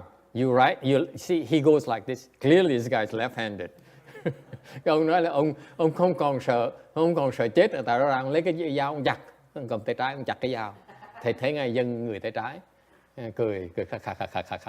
Okay, anyone? Subdue discriminating mind. So close, gần trúng. No ego. Oh, you are good. Không có bản ngã. Nhân duyên chín mùi. The conditions ripen. Oh, excellent. Anyone? $100, come on guys, it's a lot of gelatos. Cái này mua nhiều kem lắm á. Yes.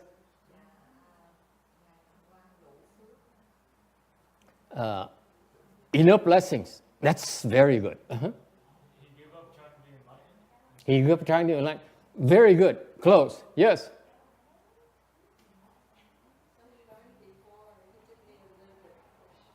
You need a bit of push. You so good.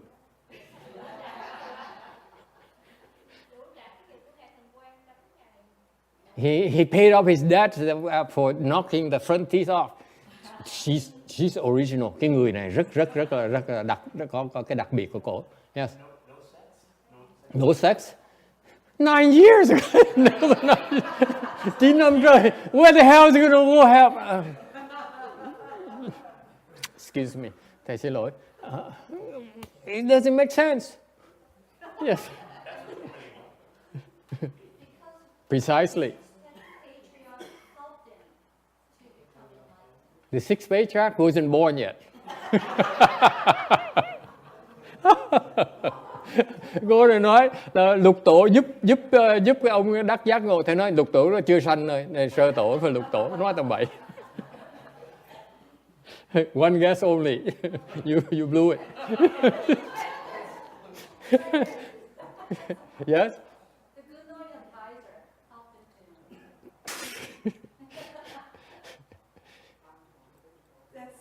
Very close. Very close. Anyone? Come on. Đoán đi, đoán đúng không? $100. It's $100. Okay. $200. $200. Anyone? Huh? It's $200. This is, Uncle Sam's real money, not bitcoins. He said, mine is not there. It's too much of a monk. So, anyone? I don't know. You believe everything I tell you? Oh, you gotta be so stupid. Thầy nói sao thầy biết được? Trời đất ơi, nói gì tin nấy hả? Khờ vừa. My God. What do you Mom taught you nothing? Dở. How would I know?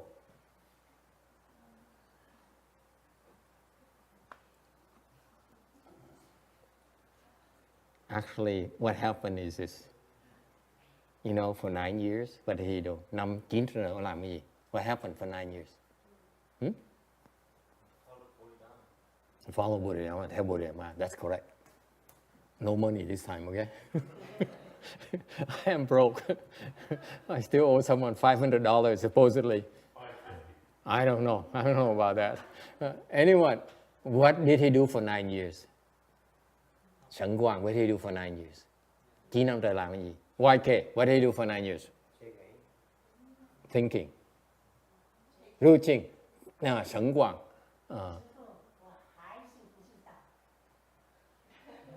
Yeah, she's the same. And she said, I don't want to, she doesn't understand. I said, me neither. Huh? He served Bodhidharma. Very unoriginal. Phục vụ với Ngài Bodhidharma. Bodhidharma gần phục vụ. He sat there for 9 years. How much can he serve?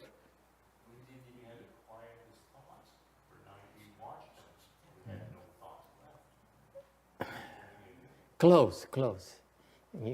You guys are repeating yourself. Yes. Thịnh Pháp.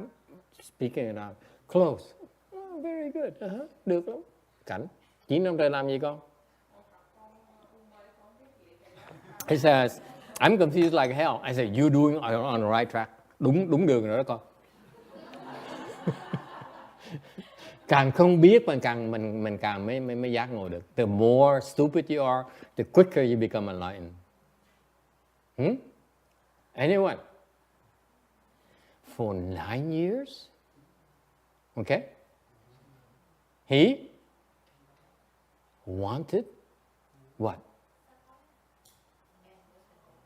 end birth and death. One thought only. How do I end birth and death? 9 năm trời quỳ đó như vậy nghĩ chừng nào tôi mới liễu được cái sanh tử này. Every day. How can I end birth and death?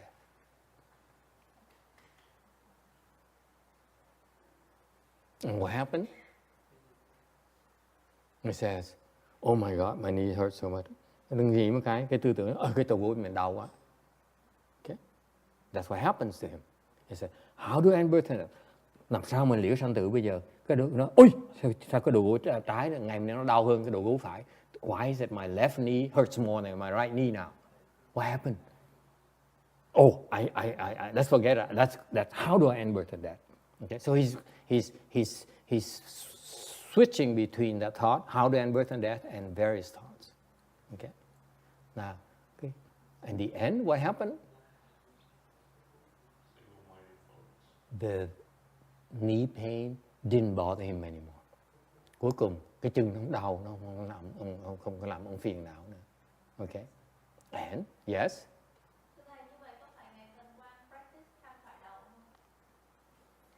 Not quite. It's not the Hoa Tổ. Not at all. Hoa Tổ is a different kind of methodology. Okay, but this is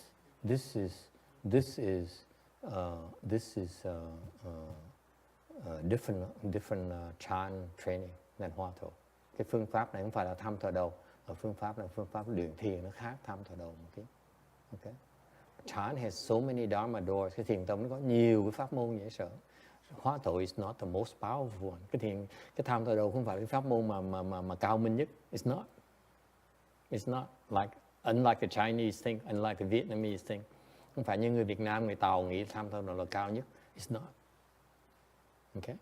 There are many higher level Dharma doors than a Hoa Tổ. Nhiều pháp môn nó cao minh hơn là tham thờ đầu nhiều lắm. Okay? All right? So what happened is that he started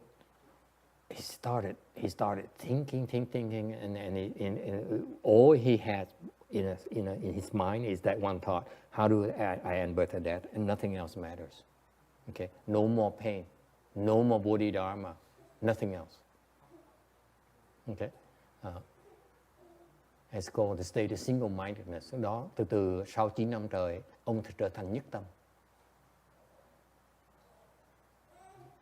Okay? And that's what happened. Okay? That's what happened. You heard of the story of people, you know, the guy meditating or using his hoe, working in the garden, and then the rabble hits the bamboo tree trunk and became enlightened. It's the same kind of process. Similar kind of process. Thì nghe cái chuyện mà thiền sư mà đệ tử ngài Lục Tổ đó mà đi làm cuốc vườn đó, rồi xong cái cuốc cái sỏi nó hút, nó văng, nó đụng cái thân cái trúc, cái tóc, giác ngộ ngay lập tức. Okay, that's the process. No rhyme or reason. Không có thể nào dạng nghĩa. It cannot be explained. Không thể nào dạng nghĩa cho cái gì được. That's why I said I don't know. Vậy thầy mới nói là thầy không biết được. It just happened.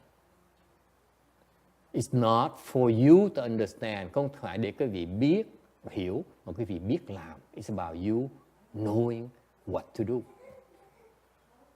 Biết nên làm cái gì chứ không cần hiểu. You don't need to understand. Is that clear?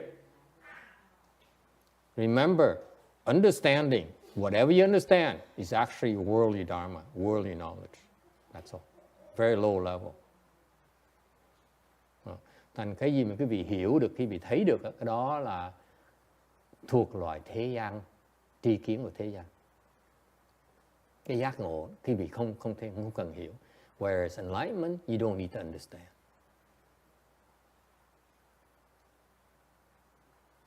Is that clear? Does it help?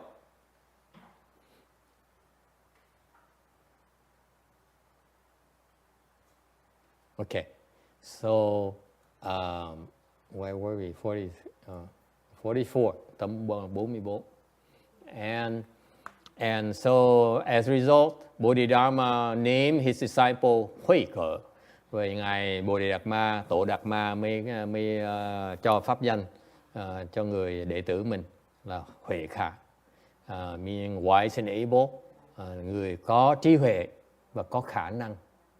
This guy has wisdom. He is also very capable. Okay? And now the patriarch, 2nd Patriarch, asked Bodhidharma, did you transmit the Dharma to disciples, and did you also give the rope and bow as certification? Ngoài bên Ấn Độ đó, sư phụ đã truyền cái pháp này cho đệ tử chưa, và có truyền truyền y bác hay là không? Okay. 45, tâm 45. He says, Bodhidharma says, I transmitted Dharma in India, of course. What a stupid question. Nhị tổ mà còn hỏi mấy câu hỏi dốt dễ sợ luôn. This guy is freshly minted, 2nd Patriarch. He asks a real stupid question. Did you transmit the Dharma in India? What do you think Bodhidharma is doing in India before he came to China? Nothing. Cái vị nghĩ lại hỏi dốt dễ sợ không? Là Bồ Đề Đạt Ma trước khi mà qua bên Ấn Độ, trước khi qua tàu không làm gì hết hả? Không có truyền pháp, không có gì hết hả? Mà cái vị ngài nếu mà nói ngài truyền pháp không có ai mà đắc giác ngộ nữa. You think that none of his disciples, Indian disciple, became enlightened? Are you crazy? I don't understand this Huệ Khở guy. I mean, maybe English translation, chắc là cái thông dịch tiếng Anh chắc nó lủng củng. But so Bodhidharma is, yes, of course I transmitted the Dharma in India, but I did not transmit the rope and the bow. Nhưng đều ta chưa truyền cái y bác. Okay? And because Indian people don't like you Chinese people, they don't lie as much as you do. Nói là người Ấn Độ ta thật thà hơn là người Tàu.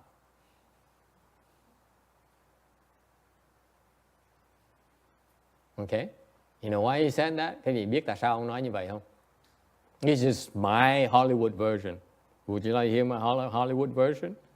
Muốn nghe cái cách giải thích của thầy không? Okay, nó hơi có mắm muối một tí. Because I think when Sẩn Quang was kneeling behind him, ta nghĩ chắc lúc mà thấy ngài Thần Quang mà đang quỳ sau lưng ngài Bồ Đề Đạt Ma, and I know you will not find this anywhere. This is the original script. Cái này thầy biết chắc chắn cái viện kiếm cái này không có đâu. What happened to Xin Xin? She's always looking for new Hollywood scripts for her second career.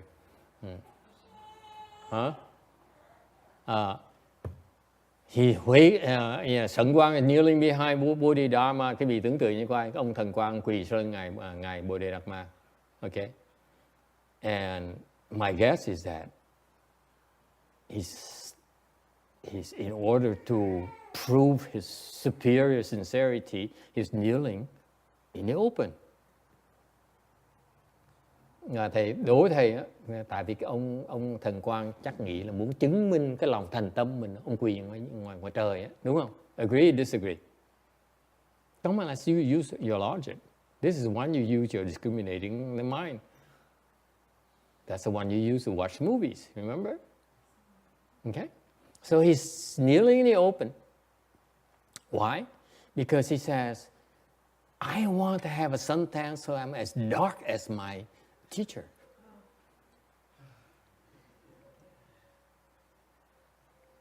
Only Xian Ke likes it. None of you appreciates it.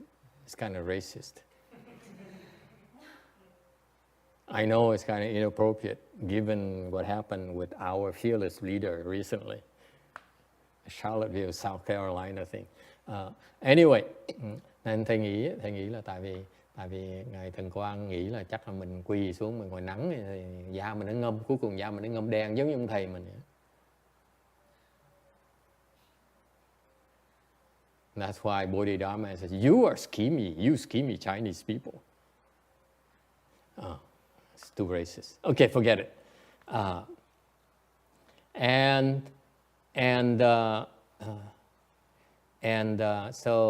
So the Indian people, Bodhidharma says, in India, people don't mess with it. They don't commit the great lie.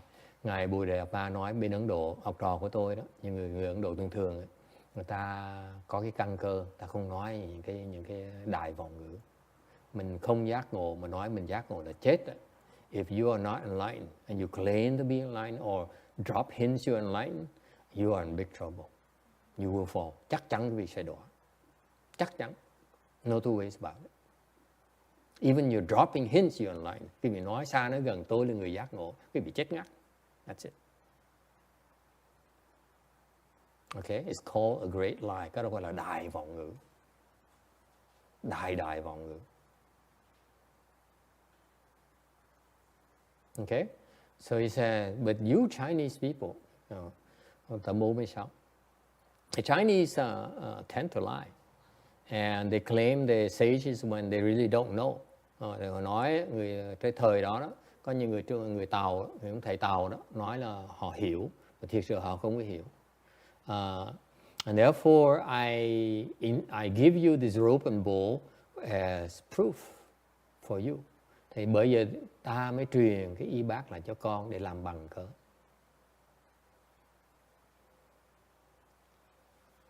All right,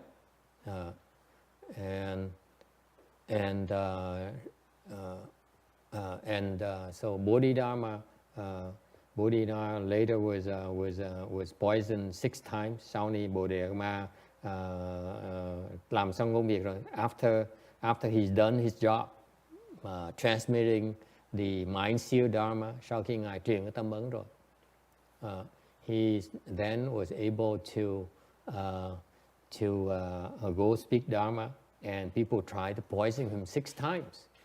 Sau khi truyền đó mới tìm được cái người thừa nhân rồi đó, sau mới ra giảng pháp mà đi hoằng pháp thì người ta tìm cách mà hại ngài.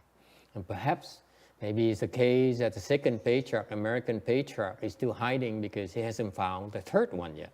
Vì vậy thầy mới nghĩ chắc là ông nhị tổ xứ Mỹ này á, ông vẫn núp là tại vì ông chưa kiếm được cái người tam tổ này. So maybe it's the same thing. So he needs to transmit it to the 3rd one before he can afford to be harmed. Okay? Chắc vì vậy ông phải đợi tìm được cái người thừa nhân rồi mới có thể hoạt động được. Okay? So let's pray that he'll find that person quickly. Mình nên cầu nguyện cho ngài được tìm được cái tam tổ càng sớm càng tốt. All right? And it turns out that your worst enemies are from within. Những cái người mà địch thủ, mà đại địch thủ mình lớn nhất là những người trong tăng đoàn. Okay? The couple famous monks who are very jealous and they tried to kill him, to harm him. Hai ông tăng nó rất là nổi tiếng, rất là giỏi, mà đạo cao đức trọng, mà tìm đủ mọi cách để mà hại Bồ Đề Đạt Ma. Okay, that's why it's not easy to be a patriarch. Thành làm cái tổ khó lắm. Number 47, tấm 47. And one day, Bodhidharma called together his disciples and said, the time has come for me to return. Với tuyên bố với đệ tử rằng tới lúc thầy phải về rồi. Okay. And each one of you say something to show me your understanding. Thì quý vị nói cho thầy nghe cái tâm đắc quý vị.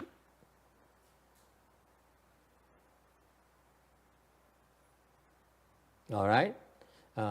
And I'm sure back then there's 1, 10, 13, 14, 16, 19, 20, 30, 32. 32 người, 33. 32 người. There are at least 33 people back then. Okay, in the same room, trong phòng chắc có 33 người. And all of them are saying nonsense. 33 người nói tầm bậy hết. Okay? He said, oh, I got it.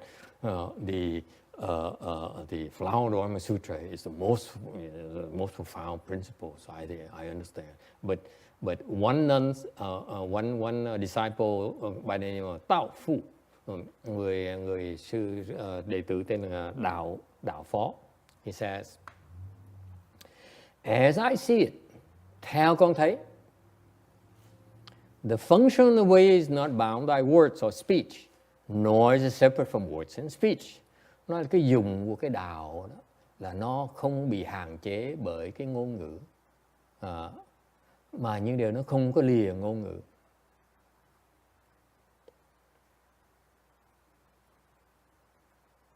Okay? So, Bodhidharma 48, 48, Bodhidharma says, you have attained my skin. Con đắc được cái da của thầy rồi. And then there's a nun, Trùng Trứ, một cái sư cô là Tổng Trì. According to my understanding, it is like another glimpse of the realm of Ashoka Buddha. You've seen it once, and you cannot see it again. Theo cái hiểu biết của con đó, thì cũng giống như là Ngài Ananda mà thấy được cái cảnh giới của Ngài Dược Sư Phật. Thấy một lần thôi mà không bao giờ thấy nữa. Okay? And the Bodhidharma says, you have attained my flesh. Con đắc được cái da của cái thịt của ta rồi. Disciple called Dao Yu. Có một cái đệ tử tên là Đạo Dục. He said, the four elements are all empty. The five skandhas are without actual existence. And there is not a single dharma to be grasped. Thì nói tứ đại là đều không, ngũ uẩn đều là không có thực sự. Con không thấy có một cái pháp gì mà có thể cần chụp hết. Bodhidharma said, Bodhidharma nói là you have attained my bones. Ông đạt được cái xương của tôi rồi. And finally, Huệ Khả bowed and stood in his place. Huệ Khả đó, nhị tổ đó, thì chỉ lạy thôi và đứng yên ở chỗ. Bodhidharma said, you attained my marrow. Nói là ông đạt được cái tủy của tôi đó. What do you think? Các bạn nghĩ sao?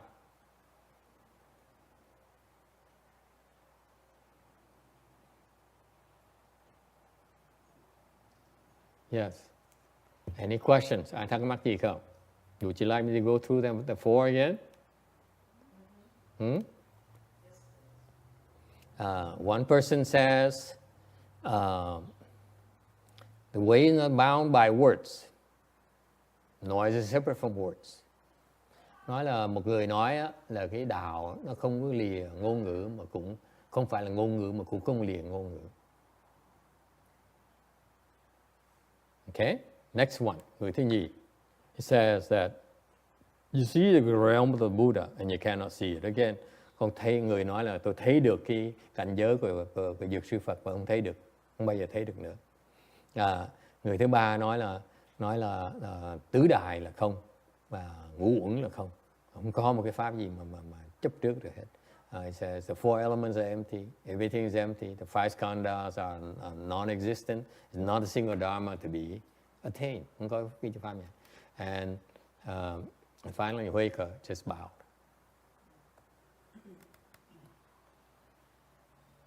Any question? Ai thắc mắc gì không? Do you understand? Các vị hiểu không?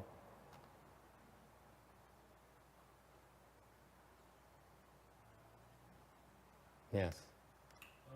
When he bowed, he showed the true essence of Mahayana, but not saying it. He bowed because he showed the true essence of Mahayana. Mình lạy tại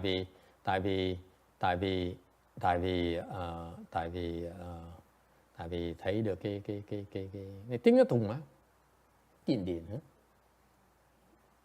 Mấy tiếng tùng, ok.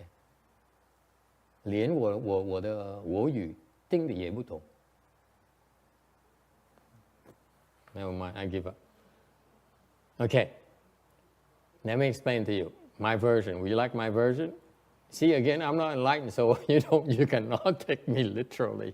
Thầy không phải người giác ngộ, nói cho vui vậy thôi. You see, remember, it's like an entertainment for 2 hours, and then you after 2 hours, I learned nothing absolutely. 2 giờ nghe nói pháp 2 tiếng đi ra, ông thầy nói gì mà không học ngày này, hoàn toàn tôi phí 2 tiếng đồng hồ của tôi. I wasted 2 hours of my life. Okay, if that's the case, you got it. Ngồi 2 tiếng xong đó, 2 tiếng hoàn toàn phí cuộc đời của tôi. Cái đó là đại pháp đó. The first guy says, the Dharma is not dependent upon words, nor is it separate from words. Người đầu tiên nói đó, cái pháp đó, nó không có liền ngôn ngữ, nó cũng không thể nào, nó không phải ngôn ngữ mà cũng không phải liền ngôn ngữ. That is correct, nó rất là đúng. Okay? All right?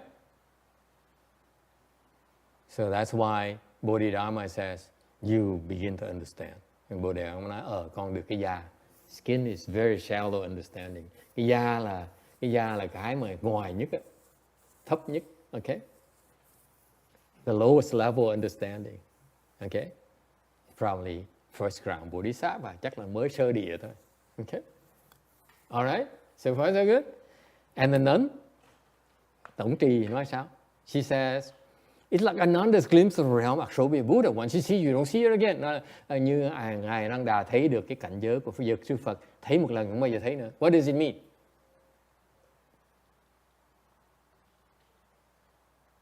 Okay, this is a hard one. I'll let you think about it. If you say it right, I give you $300. Cái này khó lắm. Cái gì mà nói đúng thầy cho cái gì giải thưởng là $300. But it's going to cost you $50 per answer. Những điều muốn đoán là phải tốn $50. It's only in a handful of you, so I need to build my funds. Huh? Okay, let's skip this one. This one is very hard. Cái này khó lắm. Okay? Go to the third one, tới người thứ ba. Okay? It says, 4 elements are all empty, the five khandhas are all asha without existence. It's not a single dharma to be grasped. Cái người này có trình độ, nói là tứ đại là không, ngũ uẩn là không. Không có cái pháp gì mà phải cần chấp hết đó. This guy is pretty good. Ông này cũng giỏi. This guy is very good. He's describing here is basically Buddhism. Ông đang giảng về cái Phật pháp. Okay? All the Buddhist principles are about this. And he says, it's no big deal. Throw them all out. Ông này nói dữ đó, ông nói là cái Phật pháp ấy, cái giáo lý Phật pháp là nói về ngũ uẩn, nói về tứ đại này nọ. Ông nói cái đó thì ra không có ý nghĩa, dục nó hết đi. Ông này mới hiểu đạo. He understands. So far so good. You buy that? Okay?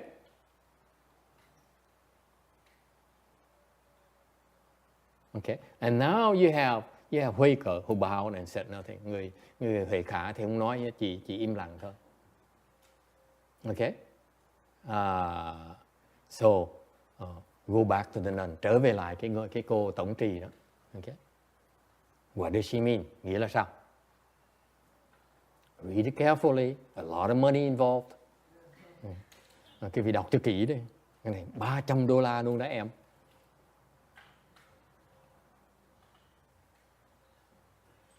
Okay? What does it mean? Nghĩa là sao?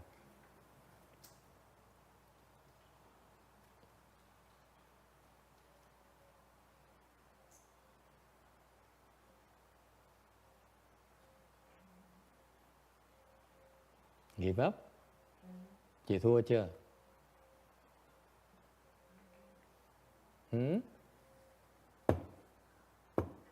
No one wants to even make a guess. Không ai giơ tay dám nói đoán nữa. It's a lot of money involved. What's the matter with you? Say anything. Nó đại đi. Lỡ trúng sao? What if you right? Lỡ con nó đúng sao cảnh?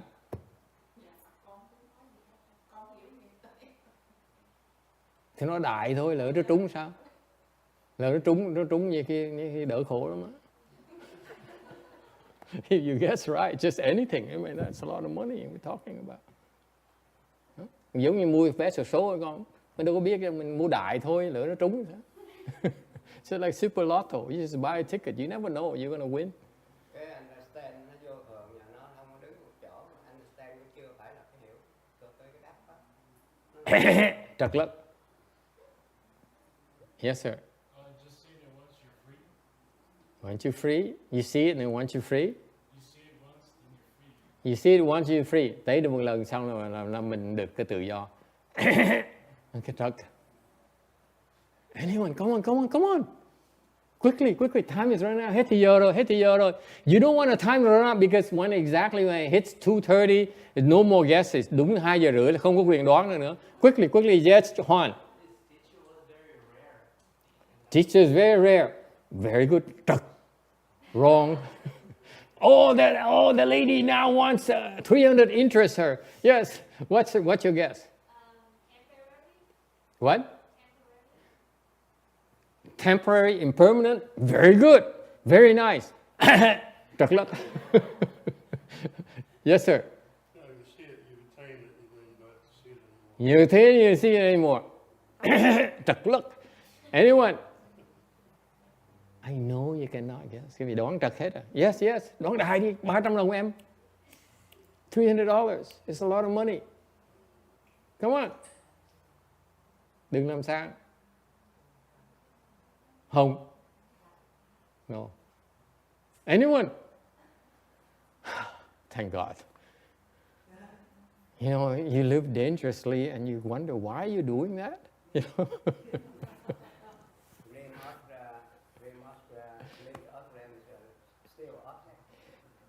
She's speaking nonsense. Nói tầm bậy thôi, mở miệng nói đại thôi. Thế sao ai là so be a Buddha?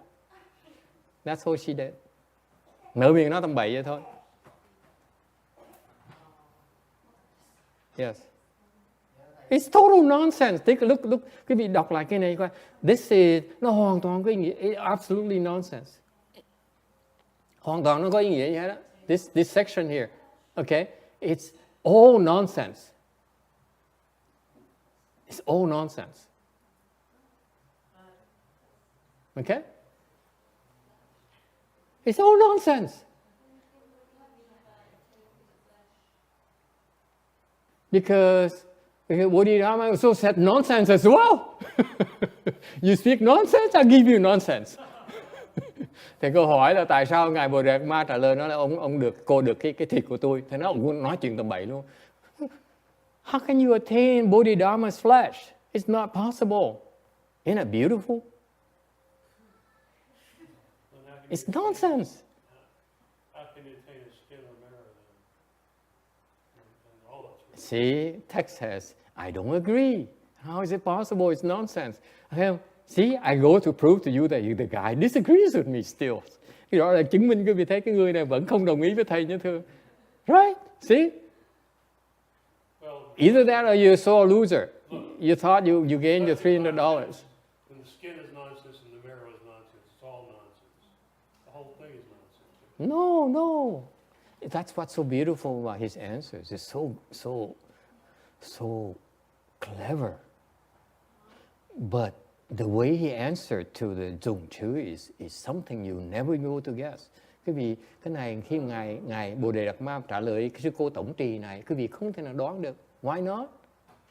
Because she spoke nonsense. Cô nói tầm bậy thôi. Cô mở miệng. She said something is sheer nonsense. Nói tầm bậy thôi. And Bodhidharma says, you're right. I give you nonsense back in return. You get my flesh. Okay? Why is it nonsense? Tại sao nó vô lý? Oh, it sounds like nonsense on the face of it. Cái đó đâu có đâu. You open your mouth and explain the Dharma, it becomes nonsense. Cái pháp mà quý vị giảng ra nó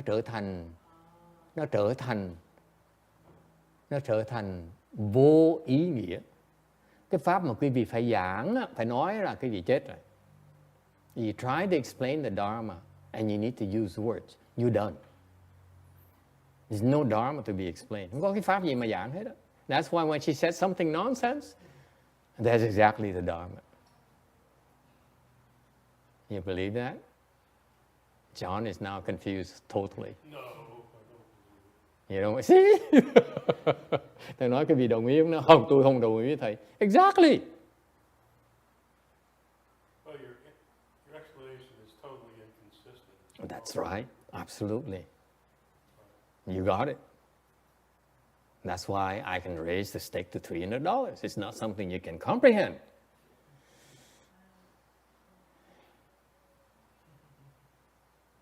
Ông nói là thầy dạng nghĩ hoàn toàn nó vô lý, bởi vậy tôi mới dám cá ông 300 đồng. Tại cái ông óc quý vị còn đòi suy nghĩ, còn đòi có lý, because every one of you is trying to make sense out of this. That's why the price is so high. Ask a stupid question, give a stupid answer. That's logical. But you are seeking meaning from both answers, from both the question and answer.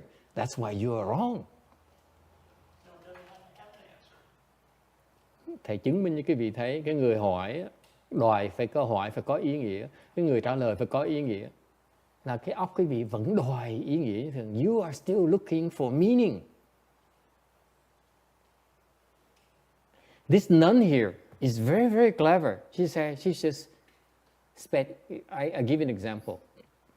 He says, one time a child master says to his enlightened pupil, shall I wait until you come back from the toilet or? No, you can just go ahead. Okay, thank you very much. He says,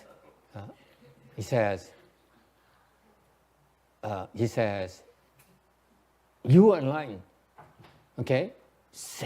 Tell me something you understand. Cái người sư phụ nói là, thầy biết con giác ngộ rồi. Con nói cho thầy biết cái tâm đắc con là cái gì. Show me your understanding. You know what the guy says? Biết cái người thiền sư nói gì không?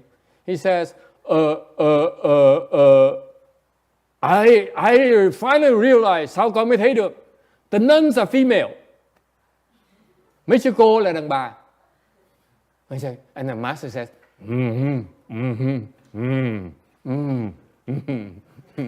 giỏi, very good, very good. You get it? No, you're not supposed to get it. He just said the first thing that came through his mind. Exactly why he's enlightened. Cái người mà giác ngộ, người ta chỉ nói cái ý đầu tiên nó khởi trong đầu người ta, ta nói ra thôi, ta không cần biết là cái gì luôn nữa.听得懂吗？觉悟的人，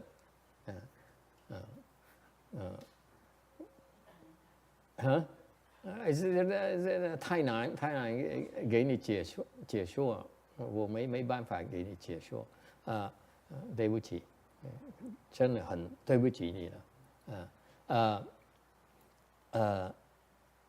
，So it's the same thing here, similar kind of thing here. This what she's talking about is nonsense. Thành ra cái người này cái trường hợp này cũng tương tự như vậy đó. Cái người sư cô này nói một câu hoàn toàn nó chả có nghĩa gì hết đó. Okay? And because of so why did Bodhidharma say you attain my flesh? Tại sao ngài Bodhidharma này nói là cô đạt được cái thịt của tôi rồi? Because first of all, the first meaning is it's also nonsense. You give me nonsense, I also give me nonsense. Cái thứ nhất á, là cái đạt được cái thịt ra chả có ý nghĩa gì hết á. Okay? It doesn't mean anything. You attain my flesh. So what? I'd rather have $300, you ask me. Okay? Number two, what he says is that I certify that I look at the state of your mind. I certify that your level of enlightenment is higher than the other idiot who's still stuck on words. You get it?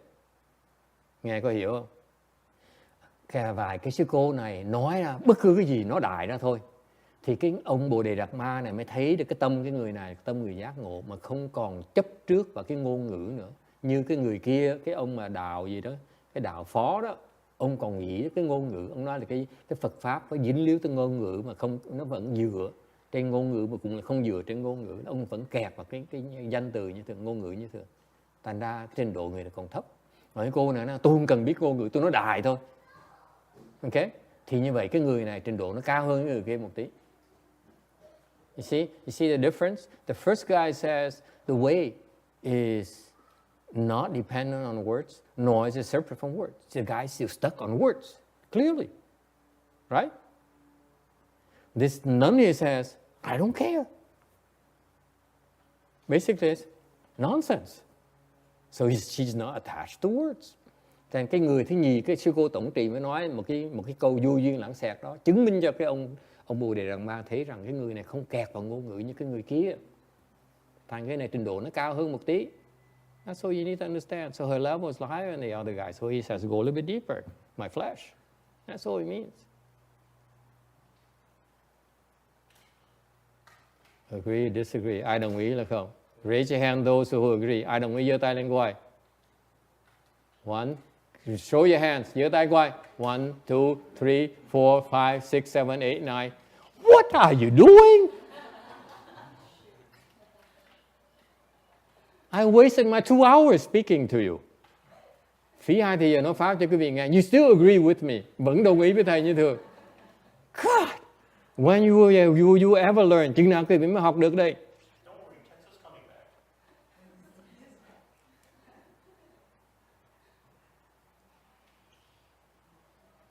All right, we stop here today. Ngừng lại ở 49.